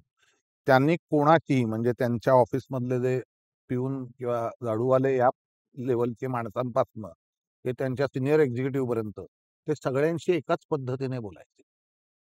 सगळ्यांना तेवढाच आदर द्यायचे. म्हणजे ते आपली उलट तपासणी घेतायत हे कळायलाच काही काळ जायला लागायचा. एवढे ते मृदू होते. स्वतः कमी बोलायचे, तुला जास्तीत जास्त बोलकं करायचे, ही कला त्यांच्याकडे होती. आणि तुला ज्या गोष्टी सांगायच्या नसायच्या त्याही तू सांगून टाकायचं at the end of it. आणि त्याने अशा पद्धतीने अक्षरशः डिटेक्टिव्हगिरी करून म्हणतात ना, तशा गिर्यारोहणातल्या काही काही भानगडी उजेडात आणलेल्या आहेत. आणि कुठेही कटुता येऊ न देता हे त्यांचं सगळ्यात मोठं वैशिष्ट्य. हे महत्वाचं आहे. आणि त्याच्यासाठी ते कुठच्याही लेव्हलला जाऊन तत्व त्यांचं सांभाळून वाद घालायला, चर्चा करायला तयार असायचे. केवळ समोरचा माणूस खूप मोठा आहे किंवा त्याच्याकडनं अनेक फायदे उद्या होऊ शकतात, ह्यातलं काहीही त्यावेळेला त्यांच्यामध्ये यायचं नाही.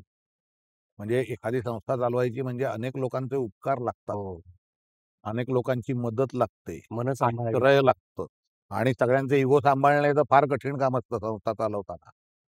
हे काम तो माणूस इतक्या उत्तम पद्धतीने करायचा आणि तरीही स्वतःच्या तत्वाशी कुठेही तडजोड न करता. हे मला वाटतं त्यांच्याकडनं हे अलौकिक आहे, हे घेण्यासारखं आहे. हम्म. ते किती प्रमाणात आपण घेऊ शकू मला माहिती नाही. पण जर त्यांच्याकडनं काही घेण्यासारखं असेल तर हे नक्की घेण्यासारखं आहे. म्हणजे त्यांचं ज्ञान या बाबतीत वादच नाही. पण ही जी हातोटी होती त्यांची, की एच.सी. सरीनसारख्या माणसाशी नीलकंठवर भांडून सुद्धा नंतर एच.सी. सरीनकडनं हिमालयन क्लबला आवश्यक त्या सगळ्या गोष्टी त्यांनी करून घेतल्या.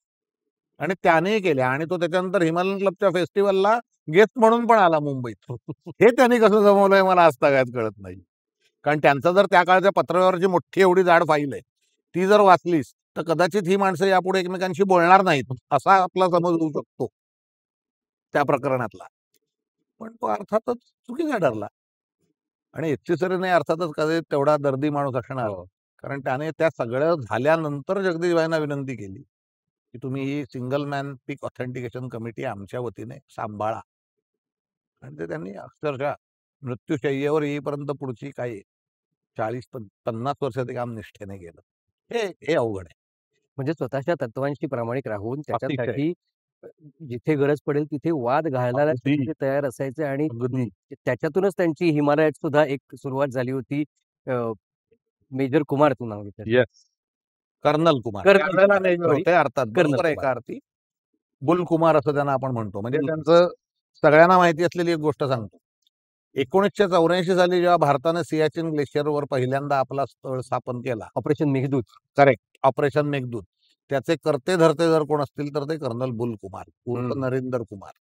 1977 साली भारताची पहिली कांचनजंगा यशस्वी मोहीम, भारताचं सर्वोच्च शिखर आणि त्याच्या आधी ते फक्त एकदा 1955 साली सर झालं होतं. ते 77 साली नवीन मार्गाने म्हणजे ती पहिलीच चढाई म्हणायला लागेल. त्याचे नेते कर्नल कुमार. 1965 सालची भारतीय एव्हरेस्ट पहिली यशस्वी मोहीम, त्याचे उपनेते colonel Kumar. Most decorated soldiers of Indian army त्यावेळेचे. अशा माणसाने केलेल्या क्लेमच्या विरुद्ध जाऊन आपलं मत तिथे मांडून त्याच्यावर अगदी भारतातल्या टॉपमोस्ट नोकरशहांशी वाद घालून, चर्चा करून ते मत त्यांना स्वीकारायला लावणं आणि ह्यातच कुठेही कर्नल कुमार आणि जगदीश नानावटी ह्यांच्यातही कटुता आली नाही. मी स्वतः साक्षीदार आहे. जेव्हा जगदीशभाईंचे शेवटचे दिवस जवळ आले, हं. त्या कर्नल कुमारांचा म्हणजे त्याच्या आधी ते एकमेकाला ऑब्व्हियसली भेटत असणारच.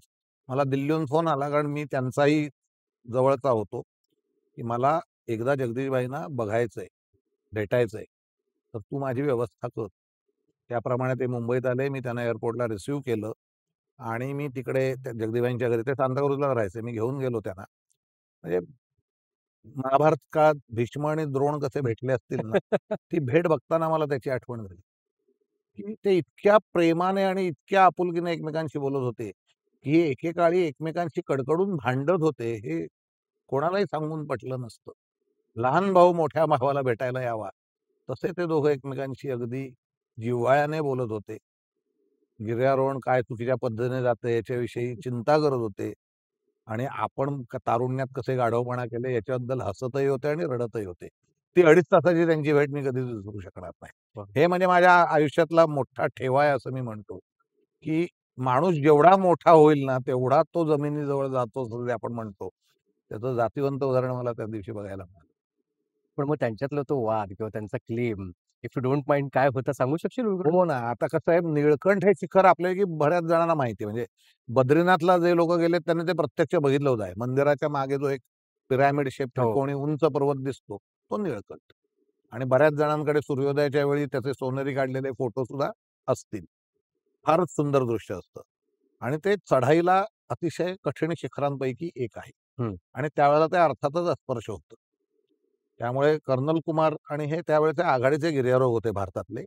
त्यांनी एक टीम गोळा केली. त्याच्यातही सगळे चांगले कसलेले गिर्यारोहक होते. त्यांनी ती शिखर चढाई केली असं त्यांनी येऊन सांगितलं. प्रत्यक्षात ते समिटच्या खाली 600 फूट होते. बरं. समिटला गेलेच नव्हते. आणि कर्नल कुमार नेता असल्यामुळे ते तळछावणीवर होते. त्यांचे जे क्लाइंबर्स होते त्यांना जे येऊन सांगितलं ते त्यांनी पुढे प्रोपोगेट केलं. आणि निळकंठ सर होणं त्या काळातली खूप मोठी गोष्ट होती. आणि त्याच्यामुळे ती सगळीकडे जगभर पसरली. आणि अर्थात अभिनंदन, अमुक ते ते पुढचं सगळं जे व्हायचं ते चालू झालं. तो रिपोर्ट जेव्हा नानावटी साहेबांनी आला, लक्षात घे त्यांचा स्वतःचा प्राथमिक अभ्यासक्रम त्याच्या फक्त 1 वर्ष आधी झालेला होता. म्हणजे ते ज्युनियर कॅटेगरीत होते त्यावेळेला. हं. अशा वेळेला हे मला चुकीचं वाटतंय आणि नुसतं मला वाटतंय नाही, तर ते का वाटतंय? ह्याच्यावर एक प्रबंध तयार करणं आणि समोर अथिरथी महारथी त्यांच्या विरुद्ध होते. त्यांच्याशी ते भांडून त्यांना तो म्हणजे अर्थात भांडणं म्हणजे ती काय रस्त्यावरची नळावरची नव्हती, तात्विक भांडणच होती. ते त्यांना पॉइंट वाईज पटवून देणं, त्याच्यासाठी दिल्लीच्या त्यांच्या किती फेऱ्या झाल्या असतील त्या काळी मला माहिती नाही. पत्रव्यवहाराची एवढी जाडजूड फाईल आज माझ्याकडेच आहे. त्यामुळे तो किती पत्रव्यवहार झाला हे मला नक्की माहिती आहे. हे त्यांच्यासारख्या म्हणजे अर्थात ते काही बऱ्याच वेळेला असं असतं, की माणसाचं पद वाढलं, की त्याला दुसऱ्याचं म्हणणं मान्य करायचं आणि आपली चूक आहे असं म्हणणं मान्य करायचं, हे जरा अवघड असतं का? हं. अशा ठिकाणी त्यांनी ते आणि IMF तेव्हा तेही नुकतंच जन्माला आलेलं होतं बाळ आणि त्याच्यामुळे त्याची प्रतिष्ठा अबाधित ठेवणं हे त्या लोकांचं काम होतं. आणि त्यांनी केलेल्या क्लाइम विरुद्ध एक तरुण भांडतोय 31 वर्षाचा. हा थोडासा बघायला गेलं तर अवघड सीन आहे रे. हो. आणि हा त्यांनी यशस्वीपणे पुढची 8 वर्ष लढा चालू ठेवला. 8 वर्ष. 8 वर्ष आणि 8 वर्षांनी IMFने त्यांना अल्टिमेटली ऑफिशियल लेटर दिलं, की what you are saying is correct. Colonel कुमारांचा संघ निळकंठ शिखर चढलेला नाही. हे आम्ही या पत्राद्वारे मान्य करतो. आणि खाली HC सरीन साहेबांचीच सही आहे. पण म्हणजे हे हे अवघड आहे. हो. म्हणजे हा आत्मविश्वास असणं आणि तो असा खोटा नव्हे. तर त्याच्यामागे ज्ञान, इन्क्विजिटिव्हनेस, चिकित्सक बुद्धी असणं आणि त्याचा एकत्र ते सगळं आणून ती पद्धत एक तयार करणं. त्या पद्धतीवर या मोहिमेचा रिपोर्ट तपासून बघणं आणि मग त्याच्यातले जे काही फरक आहेत ते मांडणं मुद्देसूद आणि त्याप्रमाणे आपलं म्हणणं का खरं आहे हे समोरच्या अतिशय त्याच्या बाबतीत काय म्हणायचं रिलक्टंट असलेल्या व्यक्तीला पटवून देणं. हे किती मोठं काम आहे ना, त्याची मला आज कल्पना करता येते. कारण आता तर कसं आहे बरीचशी शिखरं सर झालेली आहेत भारतातली. आहेत अजून बरीचशी झाली आहेत तरी त्याच्या काही पट उरली आहेत, हे मान्य आहे. पण आता कसं आहे, की आता साधारणतः Google आलंय, 3D टेक्नॉलॉजी अवेलेबल आहे, कॉम्प्युटर्स अवेलेबल आहेत. ह्या सगळ्याचा वापर करून तुझा क्लेम खरा आहे की खोटा आहे ठरवणं फार सोपं आहे आणि समोरच्याला पटवून देणं पण फार सोपं आहे. त्यांच्या काळात ह्यातलं कशाचीही मदत नसताना केवळ त्या कागदांच्या जोरावर ते करणं हे फार अवघड आहे रे.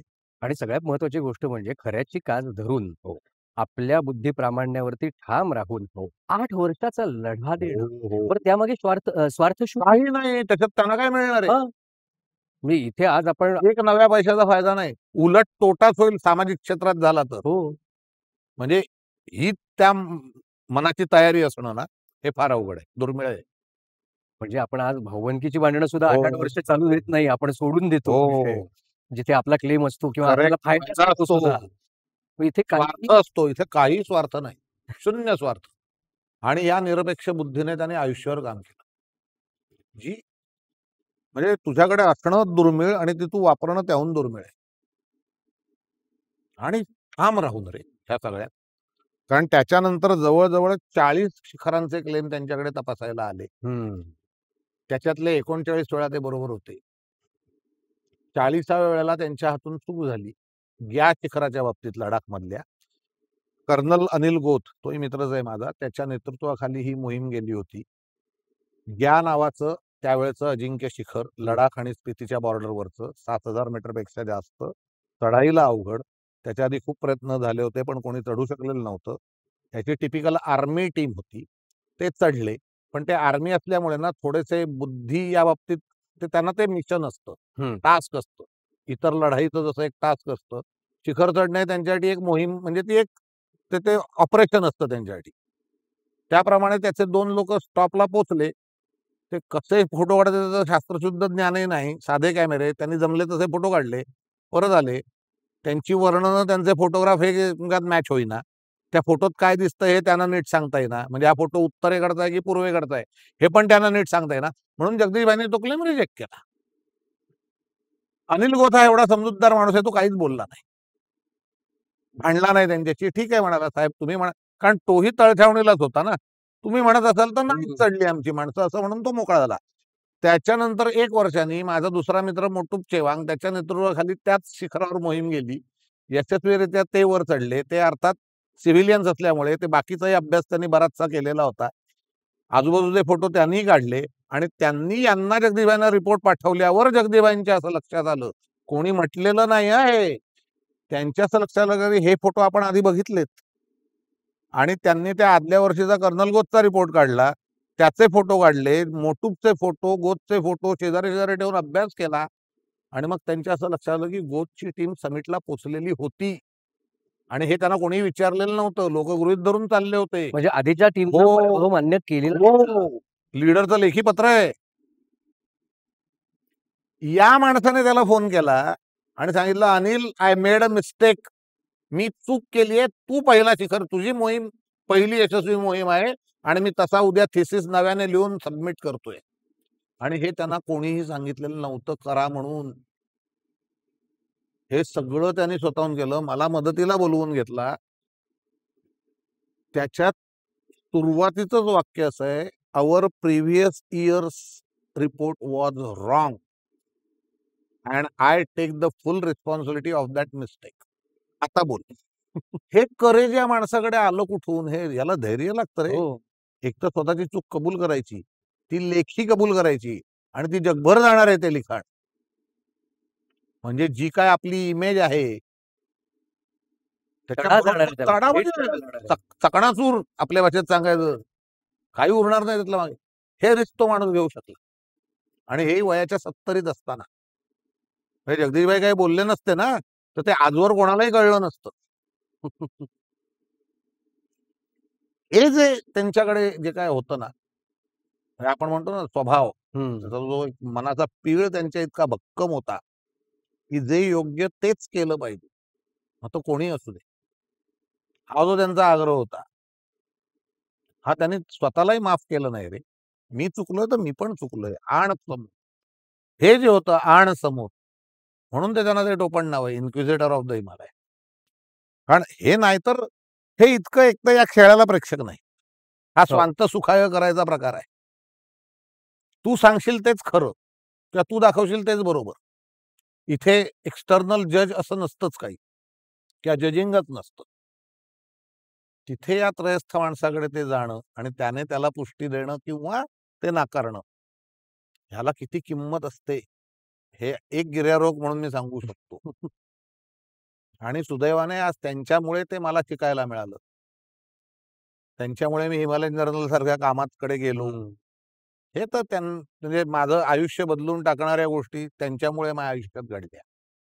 आणि म्हणून कधीही त्यांनी मला थेट कुठे हिमालयात नेलं नसलं त्यांच्याबरोबर, तरी आजही मनाने ते माझ्याबरोबर कायम असतात, मी हिमालयात जातो तेव्हा.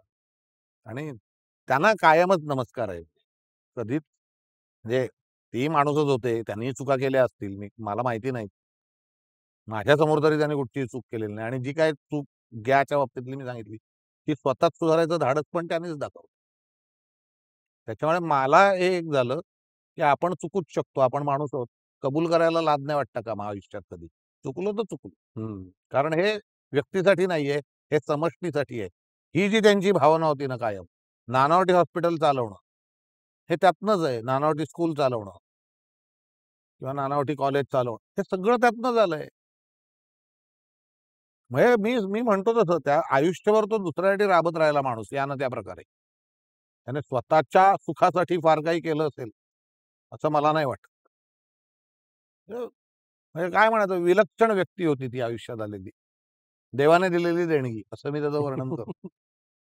म्हणजे माझा वैयक्तिकरित्या तर काय गिर्यारोहणाशी खरंच काही संबंध नाही. मी कधी गिर्यारोहण केलं सुद्धा नाही. पण तुझ्यासोबत जी डॉक्युमेंटरी आपण म्हणजे तुझीच हो, मग ते प्रोजेक्टची एक एव्ही आपण केली होती. त्या दरम्यान माझ्या ही लक्षात आलेली गोष्ट की समजलेली, की काही आपण म्हणतो की अस्पर्शित शिखरं आहेत, असं म्हणून आपण तिथे मोहीम राबवतो. आणि तिथे पोहोचल्यानंतर लक्षात येतं की कोणीतरी इथे आपल्या आधीही येऊन गेलेलं आहे. त्याचा कदाचित ऑफिशियल रेकॉर्ड नसेल, त्याची कारणंही काही असतील, तीही तू सांगितलीस तरी जर उलगडून सांगितलीस तर आम्हाला आणखीन समजतील. तर ही सगळी प्रोसेस काय असते? आणि त्याच्या मागचं जगदीश भाईंचं बुद्धिधिष्ठित किंवा ज्ञानाधिष्ठित अधिकार हा काय होता? बरं एवढ्या लांब राहून सुद्धा? सांगतो. मी साध्या मोहिमेच्या आयोजनापासून सुरुवात करतो. हो. म्हणजे ते उलगडून सांगणं मला सोपं जाईल. कुठचीही मोहीम आखायची, मग ते शिखर माहितीचं असो किंवा नसो, सोपं असो किंवा कठीण असो. पद्धत अशी असते, की मुळात आधी त्या शिखराचा आणि त्याच्या इतिहासाचा अभ्यास केला जातो. म्हणजे समजा आता हनुमान टिब्बा असं आपण एक शिखर उदाहरणादाखल घेऊ, हं. मनाली जवळचं. जे 52 साली पहिल्यांदा क्लाइंब झालंय 1952 मध्ये. बॉब पेटिग्रू त्याचा लीडर. त्याचा रिपोर्ट हा त्या शिखराच्या बाबतीतलं पहिलं बायबल असं आपण म्हणू. आणि मग वेगवेगळ्या मार्गाने वेगवेगळ्या लोकांनी त्याच्यावर केलेला चढा आहे. कारण मी स्वतः ते शिखर त्याच्यानंतर जवळ-जवळ 40 वर्षांनी म्हणजे 91 साली मी त्या शिखरावर गेलो. त्याच्यामुळे मला त्या शिखराचा अभ्यास करताना कमीत कमी 7-8 रिपोर्ट आधीचे माझ्याकडे उपलब्ध होते. रेफरन्स. रेफरन्स संदर्भ. हं. त्यामुळे कुठचा मार्ग निवडायचा, त्याच्यात अडचणी काय आहेत, ह्या सगळ्याची पूर्वकल्पना मला असते हं. अशा वेळेला. मग त्याप्रमाणे मी माझी मोहिमेचं नियोजन करतो. कधी कुठच्या कॅम्पला जायचं, कधी कुठे रोप लावायचा, ह्याचा एक एक रफ आराखडा तयार केला जातो. त्याप्रमाणे तुझं पुढं प्लॅनिंग हं. आणि या सगळ्याची मोठ बांधून प्रत्यक्ष मोहीम जाते. अशी ही कुठच्याही एका मोहिमेचं हे असतं. आणि मग तिकडे जी काय अनपेक्षित अडचणी येतात, त्याच्यासाठी काही कॉन्टिन्जन्सी प्लॅन असतात. त्या सगळ्याचा वापर करून ती मोहीम वर सरकत जाते. हवामान अनुकूल मिळणं, याचा बराच त्याच्यात वाटा असतो हवामानाचा. आणि हे सगळं होऊन तुझी जर कुवत असेल, तर तू शिखर माथ्यावर पोहोचतोस आणि परत येतोस. हे झालं एक सर्वसाधारण मोहिमेचं गणित. हं.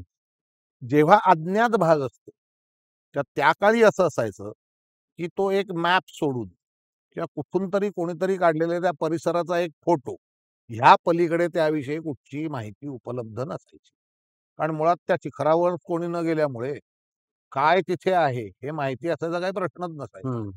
आणि जे मॅपवरती दिसेल तुला, मग तो त्या कुठच्या स्केलचा मॅप मिळतोय याच्यावरही ते अवलंबून असायचं. 1:50 250,000चा मिळतोय, की 1:50,000चा मिळतोय. हं. त्याच्याप्रमाणे मॅपवर किती फीचर दिसणार, हेही अवलंबून असायचं, की नुसताच स्केच मॅप मिळतोय. त्याच्यामुळे त्या अभ्यासाला एक मर्यादा असायची. आधीचे रिपोर्ट नाहीत. त्यामुळे प्रत्यक्ष काही अडचणींची कल्पना इथे बसून फक्त कल्पना करणं एवढंच आपल्या हातात असायचं. ह्याच्यात जगदीशभाईंचं कॉन्ट्रिब्युशन असं, की ते मॅप रिडिंग करायचं कसं, ही कला त्यांनी आम्हाला सगळ्यांना शिकवली. हं. त्याच्यावर त्यांचं एक सुंदर पुस्तक आहे, प्लॅनिंग अँड एक्सपिडिशन. एखाद्या मोहिमेचं सर्व प्रकारे तयारी कशी करावी, आणि ते त्यांनी एकट्याने लिहिलेलं नाही, तर त्यातल्या वेगवेगळ्या तज्ञांना गोळा करून त्याच्या प्रत्येकाकडनं एक-एक चॅप्टर लिहून घेऊन आणि प्रत्यक्ष चढाईबद्दल यांनी लिहिलंय किंवा शिखर चढण्याबद्दल. असं ते एक कंपायलेशन तयार आहे. प्लॅनिंग अँड एक्सपिडिशन नावाचं. परदेशातलंही असंच जातीचं एक पुस्तक आहे. त्याच्यापेक्षा हे पुस्तक दर्जात कुठेही कमी नाही. असलं तर काकणभर सरसच आहे. कारण त्याच्यात तू शिखरावर पोहोचलायस की नाही हे कसं ओळखावं याच्यावरती जगदीशबाईंनी जे एक गीता लिहून ठेवलेली आहे, ती त्या पुस्तकात पण. त्याच्यामुळे हे जे आहे ना, हे फार म्हणजे मी नेहमी लोकांना सांगतो, की टेक्नॉलॉजी वगैरे सगळं ठीक आहे. कारण मी त्या बॉर्डर लाईनवरचा माणूस आहे ना. हं. साधारणतः 2010 सालापर्यंत माझ्या आयुष्यात टेक्नॉलॉजीच नव्हती फारशी. मी या सगळ्या जुन्या माध्यमातनंच म्हणजे पारंपरिक ह्याच्यातनंच पुढे आलेलो आहे. 2010 नंतर टेक्नॉलॉजीत प्रचंड क्रांती झाली आहे. आज मला जो अस्पर्श भाग आहे, त्याचं सगळ्याचं मी आज Google मॅप्सवरती बघू शकतो किंवा Google Earthवरती त्या सगळ्याची मला इमेज दिसते. हं. 4 वर्षापूर्वी हा परिसर कसा होता, 40 वर्षापूर्वी कसा होता, हे सगळं मला Google आज दाखवतं. की आत्ता या दिवसात तो कसा असू शकेल, ह्याचं एक मानचित्र आज Google मला रेडीली देतं 2 मिनिटात एका क्लिकवर. हे काहीच नसायचं. हं. त्यामुळे आता उलट अस्पर्श भागात जाणं हे तुलनेने सोपं झालंय. म्हणजे ते ज्ञान आणि टेक्नॉलॉजी याचा तू संगम केलास, की हे फार म्हणजे अस्पर्श भागात जाणं हे काही फार आता कठीण राहिलेलं नाहीये.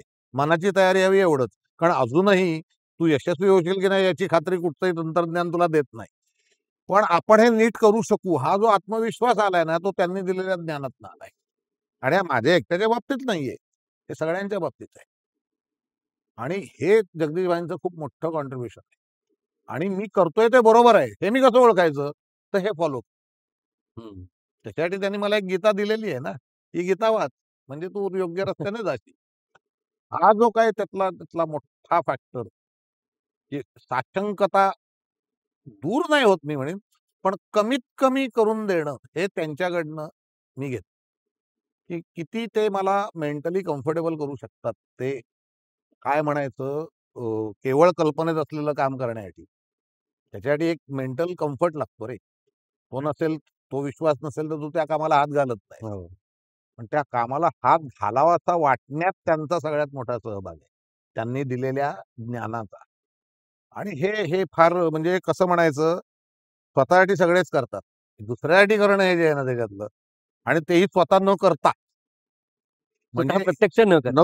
म्हणजे आमच्यात खरं तर आर्मचेअर माउंटेनियर ही विनोदी संकल्पना म्हणून वापरली जाते. हे बसल्या जागी बोलका पोपट. बाकी करणार काही नाही थोडक्यात. हे बोलका पोपट नव्हते रे.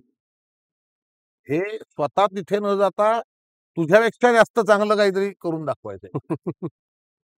त्यांचं जे सगळे त्याचा जो अभ्यास केलास, 40 एक फायली आहेत त्यांच्या.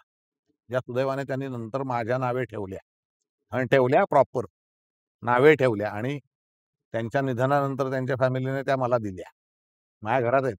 त्यांनी त्या काळी वापरलेले नकाशे 60 साली, 70 साली ते माझ्याकडे आहेत. आणि माझा तो ठेवा आहे खूप मोठा आयुष्यातला, की अरे, एरवी ते कागद बघायला मिळणं हा सुद्धा दुर्मिळ योग आहे. आज ते माझ्या ताब्यात आहेत हा किती मोठा योग असेल. एवढा मोठा खजिना आहे माझ्याकडे. हो. आणि ते वाचत असताना काय आहे, काय करावं हे सगळेच सांगतात. काय काय करू करू नये नये? सांगणारी लोकं फार कमी आहेत. आणि त्याच्यात ते एक आघाडीवर होते असं मी म्हणेन. आणि खूप शिकलो आम्ही सगळेच त्यांच्याकडनं. मी तर शिकलो. आणि माझ्याकडे अनेक म्हणजे पिढ्या गिर्यारोगांच्या. कारण ते पहिली पिढी म्हटली तर मी 4थी किंवा 5वी पिढी आहे. ह्याच्यामधले सगळे आणि माझ्या पुढचे काही. हे एवढे सगळे त्यांचे आम्ही ऋणी आहोत.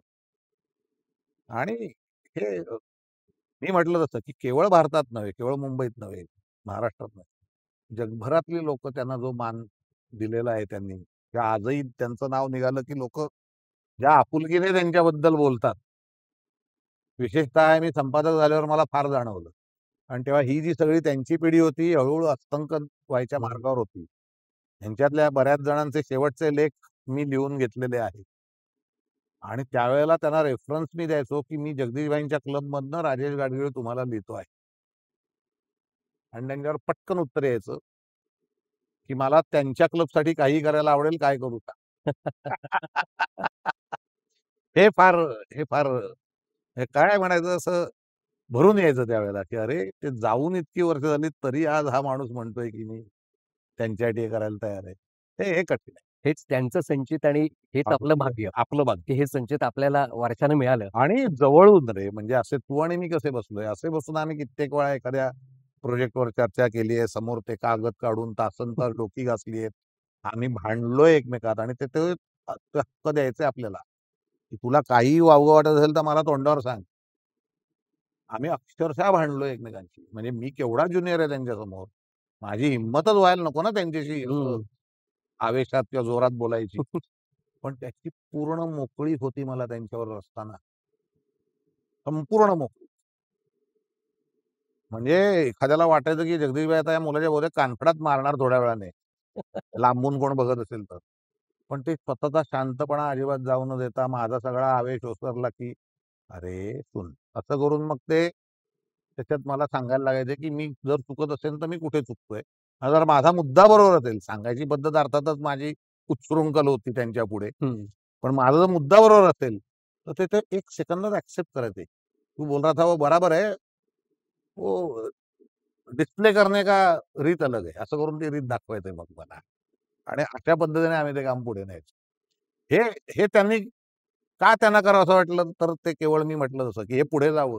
ह्या एका कल्पनेतनं त्यांनी मला सहन केला बहुतेक. त्यामुळे मी तर ऋणी आहेच त्यांचा. ते नुसतं ते शिकवलं म्हणून नाही, मला सहन केल्याच्याबद्दल मी कधी त्यांचा जास्त ऋणी असं म्हणायला चालेल. अशा पद्धतीने ते चालतं. आणि म्हणून कुठचंही शिखर चढताना त्यांनी घालून दिलेला जो पायंडा आहे, तो जर तुम्ही नीट पाळलात, तर कमीत कमी अडचणी येतात. आता माझाच नव्हे, तर माझ्या माहितीतल्या बहुसंख्य लोकांचा तो अनुभव. हे त्यांचं सगळ्यात मोठं योगदान कुठच्याही मोहिमेच्या आयोजनात आहे किंवा शिखर चढाईत आहे, असं मी म्हणेन. म्हणजे इथून पुढे जे कोणी गिर्यारोहक नव्यानं जात असतील, ते त्यांनी सांगितलेल्या सीनियर्सप्रमाणे ही प्रोसिजर फॉलो करतील. पण ही प्रोसिजर मुळात कुणी पायंडा पाडून दिलाय. हे कोणालाच माहिती नाही आज दुर्दैवाने. हे इतकी दुर्दैवी गोष्ट आहे, की ते स्वतः कधी फील्डवर आणि त्यांचा तो स्वभाव पण नव्हता गाजा-वाजा करण्याचा किंवा स्टेजवर पुढे हं. सेंटर स्टेजला येण्याचा. हे कायम मागून पाठिंबा देणाऱ्या भूमिकेत राहिले, आशीर्वाद देणाऱ्या आणि सगळ्या पद्धतीने पाठिंबा रे, नुसता तोंडी आशीर्वाद नाही. पण दुर्दैवाने त्यामुळे ते लोकांना माहितीच नाही तसं. कारण त्यांची पुस्तकं कोणी वाचतात आणि ते फार पुस्तकं असं पण म्हणण्याचा अर्थ नाही. ते बुकलेट्स आहेत. म्हणजे मी जसं म्हटलं प्लॅनिंग अँड हं. एक्सपेडिशन किंवा ऑथेंटिकेशन ऑफ पीक. ह्याची जी पुस्तकं आहेत, त्यांची पुस्तिका आहेत. हे कोण वाचतात? तर त्याच्यातले जे तांत्रिकदृष्ट्या पुढे जाऊ इच्छितात तेवढीच लोकं वाचतात. बाकी लेमॅनशी त्याचा काही संबंधच येत नाही. सर्वसाधारण ज्याला गिर्यारोहण माहिती आहे, मग तो गिर्यारोहक का असेना, तो तिथपर्यंत पोहोचतच नाही. हे माझं मोठं दुःख आहे. त्याला ते ज्ञान परात्पर दृष्टीने मिळतं. म्हणजे त्याचा गुरु त्याला तेच सांगतो. त्याने ते जगदीशभाईंकडून घेतलेलं असतं. पण या मुलाला जगदीशभाईंनी ते दिलंय माहितीच नसतं. पण एक त्याच्यातनं चांगली गोष्ट अशी आहे, की जी समजूतदार लोकं आहेत त्याच्यातली, ते फॉलो करतात. त्याच्यातली बरीचशी लोकं मग त्याचं ओरिजिन शोधायचा प्रयत्न करतात आणि ती गाडी जगदीशभाईंपाशी जाऊन थांबते. असं ते आहे गंमत. कारण इतर देशी-परदेशी नोन प्रख्यात गिर्यारोहकांची जर तुम्ही पुस्तकं वाचलीत, हं. त्यात जगदीशभाईंचा उल्लेख तुला कुठे ना कुठेतरी सापडतोच. तेव्हा तसे ना असे ते लोकांना माहिती होत आहे. पण तिथपर्यंत म्हणजे जसं पोहोचायला हवेत तसे ते लोकांपर्यंत कधी पोहोचले नाहीत हं. आणि त्याची त्यांनी कधी खंतही ठेवली. आता नानावटी हॉस्पिटलसारखं काम ते 60 वर्ष बघत होते. कोणाला माहिती आहे जगदीश नानावटी आणि नानावटी हॉस्पिटल हा इतका जवळचा संबंध आहे? कोणालाच नाही माहिती.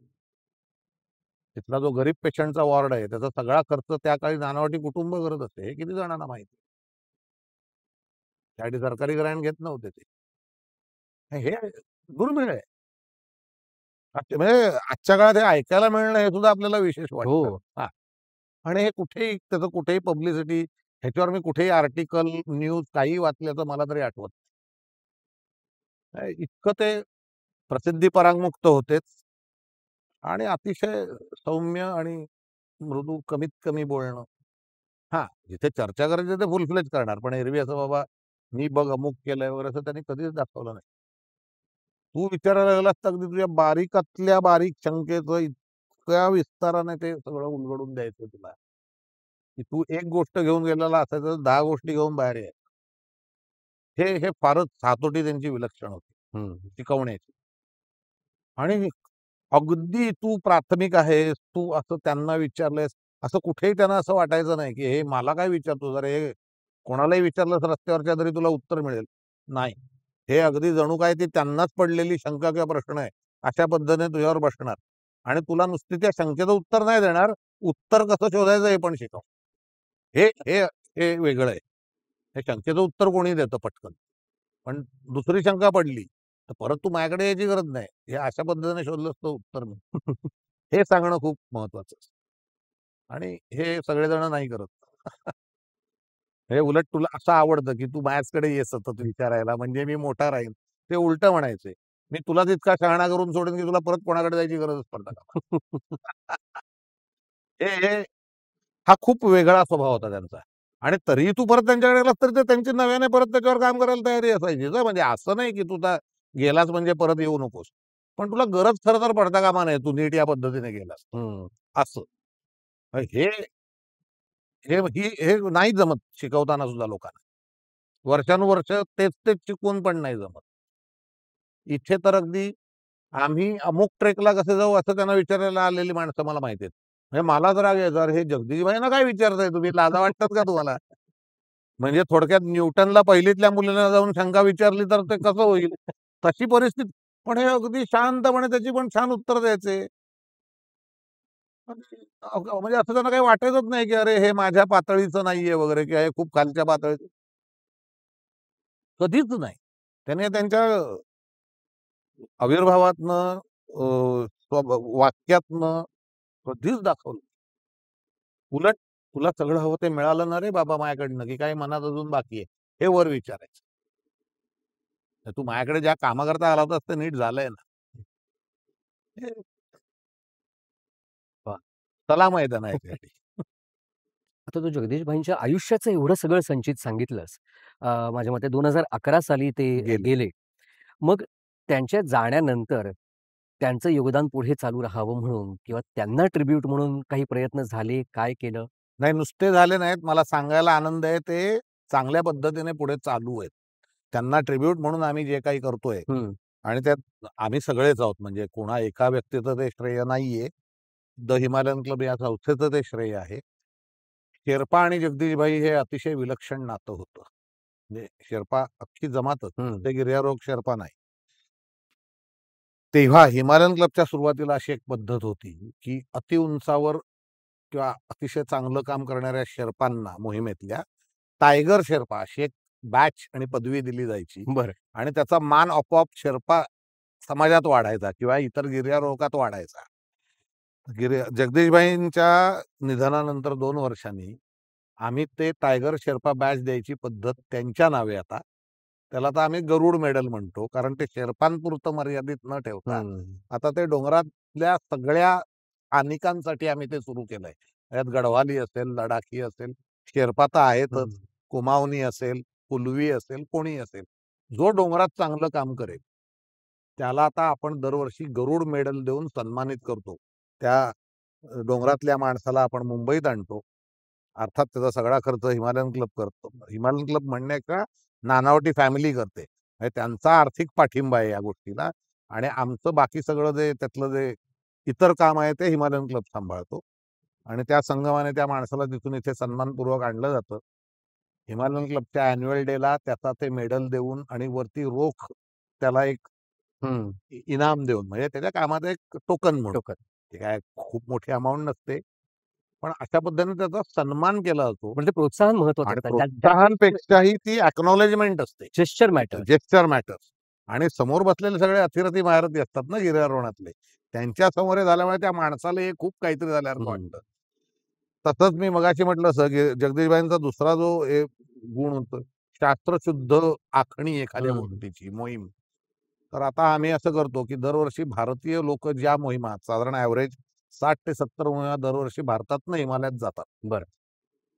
त्यापैकी तुमचं प्लॅनिंग, तुमचं सगळं नियोजन, तुमच्या त्या मोहिमेची सगळी बांधणी आणि प्रत्यक्ष मोहीम ह्याच्यावरती आधारित, या सगळ्या गुणांवर आधारित एका मोहिमेचं दरवर्षी सिलेक्शन केलं जातं आणि एक्सपिडिशन ऑफ द इयर असं जगदीशभाईंच्या स्मृतीप्रित्यर्थ त्या मोहिमेला ₹51,000 एक टोकन दिलं जातं आणि एक सर्टिफिकेट दिलं जातं. मला सांगायला अभिमान आहे, ते चालू झाल्यापासून 2 वेळा ते मी पण मिळवलंय. त्यांचा. आणि मग नंतर ते खरंच असं झालं, की आम्हीच निर्णय घेतला, की आपण स्वतः त्या स्पर्धेत आता उतरायचं नाही. कारण मग असं आहे, की त्यांच्याच पद्धतीने आम्ही जाणार, तर ऑब्व्हियसली आमचा अहवाल हा तंत्रशुद्ध जास्ती असणार. एक पैसा सरत असणार. हां, म्हणजे तसं न करता मग ते आता मी, दिव्येश आम्ही ठरवलं, की आपण म्हणजे ज्या वर्षी अगदीच कमी एंट्री येतात, तर ज्युरींना असं व्हायला नको, की अरे 2-3त काय निवडायचं. मग आम्ही आमच्या मोहिमांच्या एंट्री नावासाठी टाकतो सांगून, की आम्हाला बक्षीस नाही द्यायचं. या 3तला एक निवडा टाईप. पण त्यामुळे काय होतं, ते खऱ्या अर्थाने प्रोत्साहन मिळतं आणि तंत्रशुद्धतेकडे लोकांचा कल वाढतोय. आणि या 2 गोष्टीने मला खात्री आहे जगदीशबाईंना नक्की समाधान मिळत असेल, की आपलं काम आपल्यानंतर थांबलं नाही, तर पुढे चालू राहिलं. वैयक्तिक स्तरावर सांगायचं तर माझ्या बाबतीत तर त्यांनी जे मला पीक ऑथेंटिकेशनचं जे शिकवलं होतं तंत्र, ते मी माझ्या एडिटिंगच्या कामात तर वापरतच होतो. पण त्यानंतर आता कधीही गरज पडेल त्यावेळेला IMF कडून मला त्या मोहिमेचा रिपोर्ट येतो. आणि मग मी त्या रिपोर्टवरनं माझे ठोकताळे बांधतो. त्या मोहिमेतल्या सहभागींशी, लीडरशी चर्चा करतो. एक माझा निष्कर्ष काढतो. तो IMFला कळवतो. असं 2-3 वर्षातनं आजही एखाद्या वेळेला होतंय. ते सगळं जगदीशभाईंनी सांगितलेल्या तंत्रावर. अर्थात त्याच्या बाहेर जाऊन काहीही करायची माझी प्राज्ञा पण नाही आणि हिंमत पण नाही. आणि गरज कारण पण ते नाही. त्याने एवढं परिपूर्ण करून ठेवलंय, की ते ब्लाइंडली जरी फॉलो केलं, तरी तू त्या मुक्कामाला पोहोचणार आहेस याची खात्री आहे मला. त्याच्याकरता काही वेगळं स्वतः त्याला मी जोड दिली आधुनिक तंत्रज्ञानाची म्हणजे आता काय Google Earthचे पण फोटोज मी वापरतो. पिक्चर नुसती मॅपवरनं हे करण्यापेक्षा ती मी Google Earthच्या इमेजशी ताडून बघतो. सांगायला मला आनंद होईल, त्यांनी जी मॅपवरनं फीचर तयार करायला शिकवली ना, ती Google Earthच्या इमेजपेक्षा सरस असतात बरं. आणि हा माझाच अनुभव आहे. आणि त्याच्यामुळे ना कधी-कधी असं चकित व्हायला होतं, की अरे आजपासून 50 वर्ष आधी या माणसाने कसं बघितलं असेल रे? म्हणजे हे अवघड आहे. म्हणजे काहीच तंत्रज्ञान त्यांच्या मदतीला नव्हतं ना. साधं एक स्केल, एक पेन्सिल आणि एक खोड रबर आणि एक कोनमापक. एवढ्याच वस्तू घेऊन ते काम करायचे. आणि त्याच्यावरती तो एक टेस्ट पेपर टाकलेला असायचा मॅपवर. त्याच्यावर त्या आकृत्या काढून कोन, बिन सगळं असं ते बघण्यासारख्या आहेत त्यांच्या फाईल्स.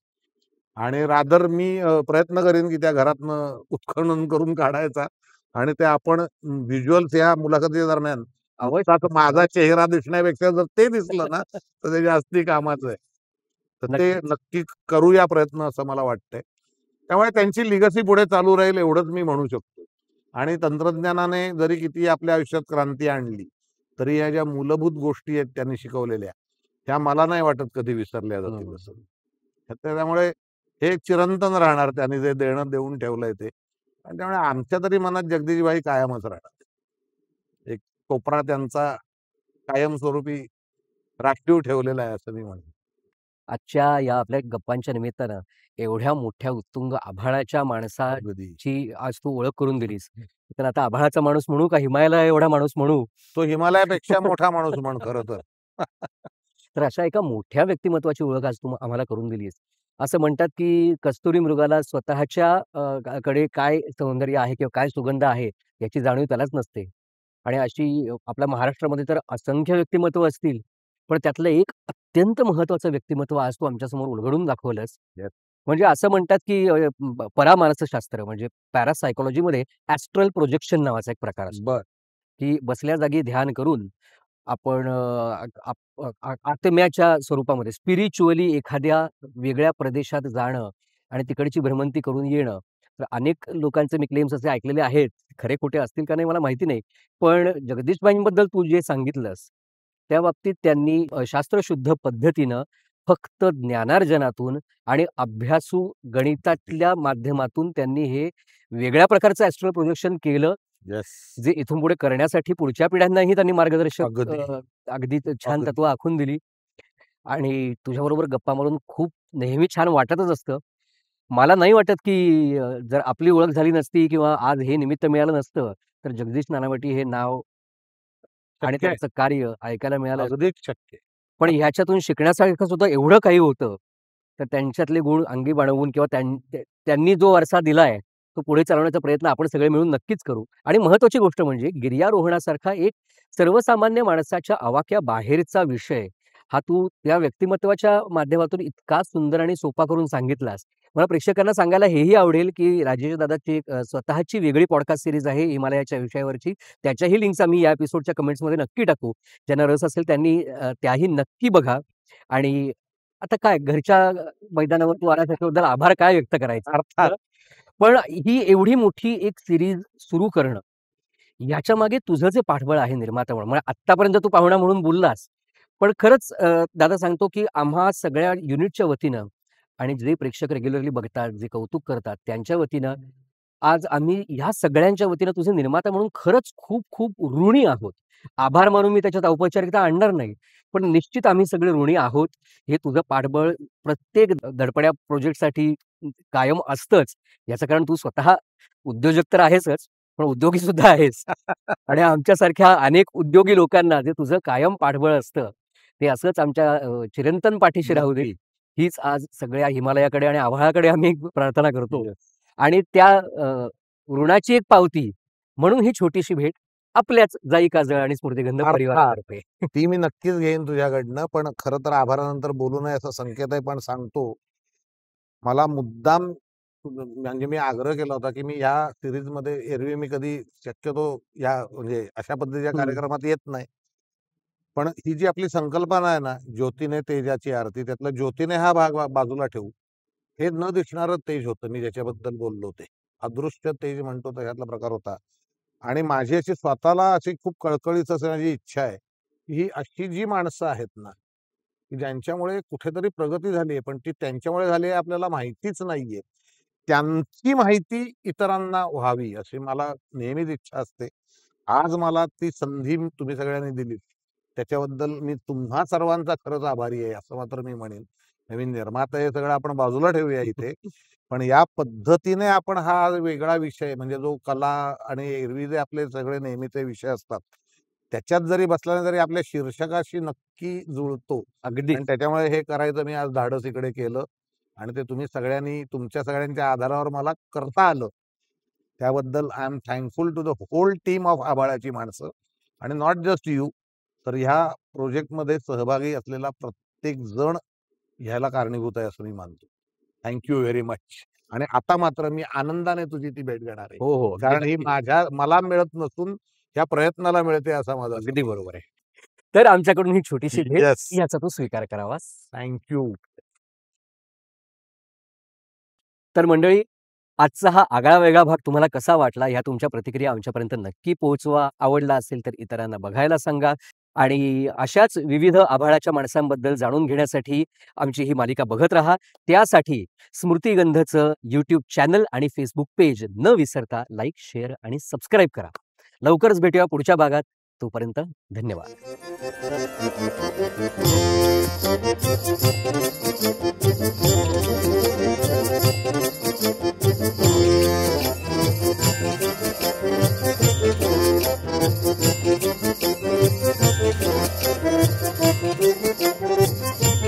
Thank you.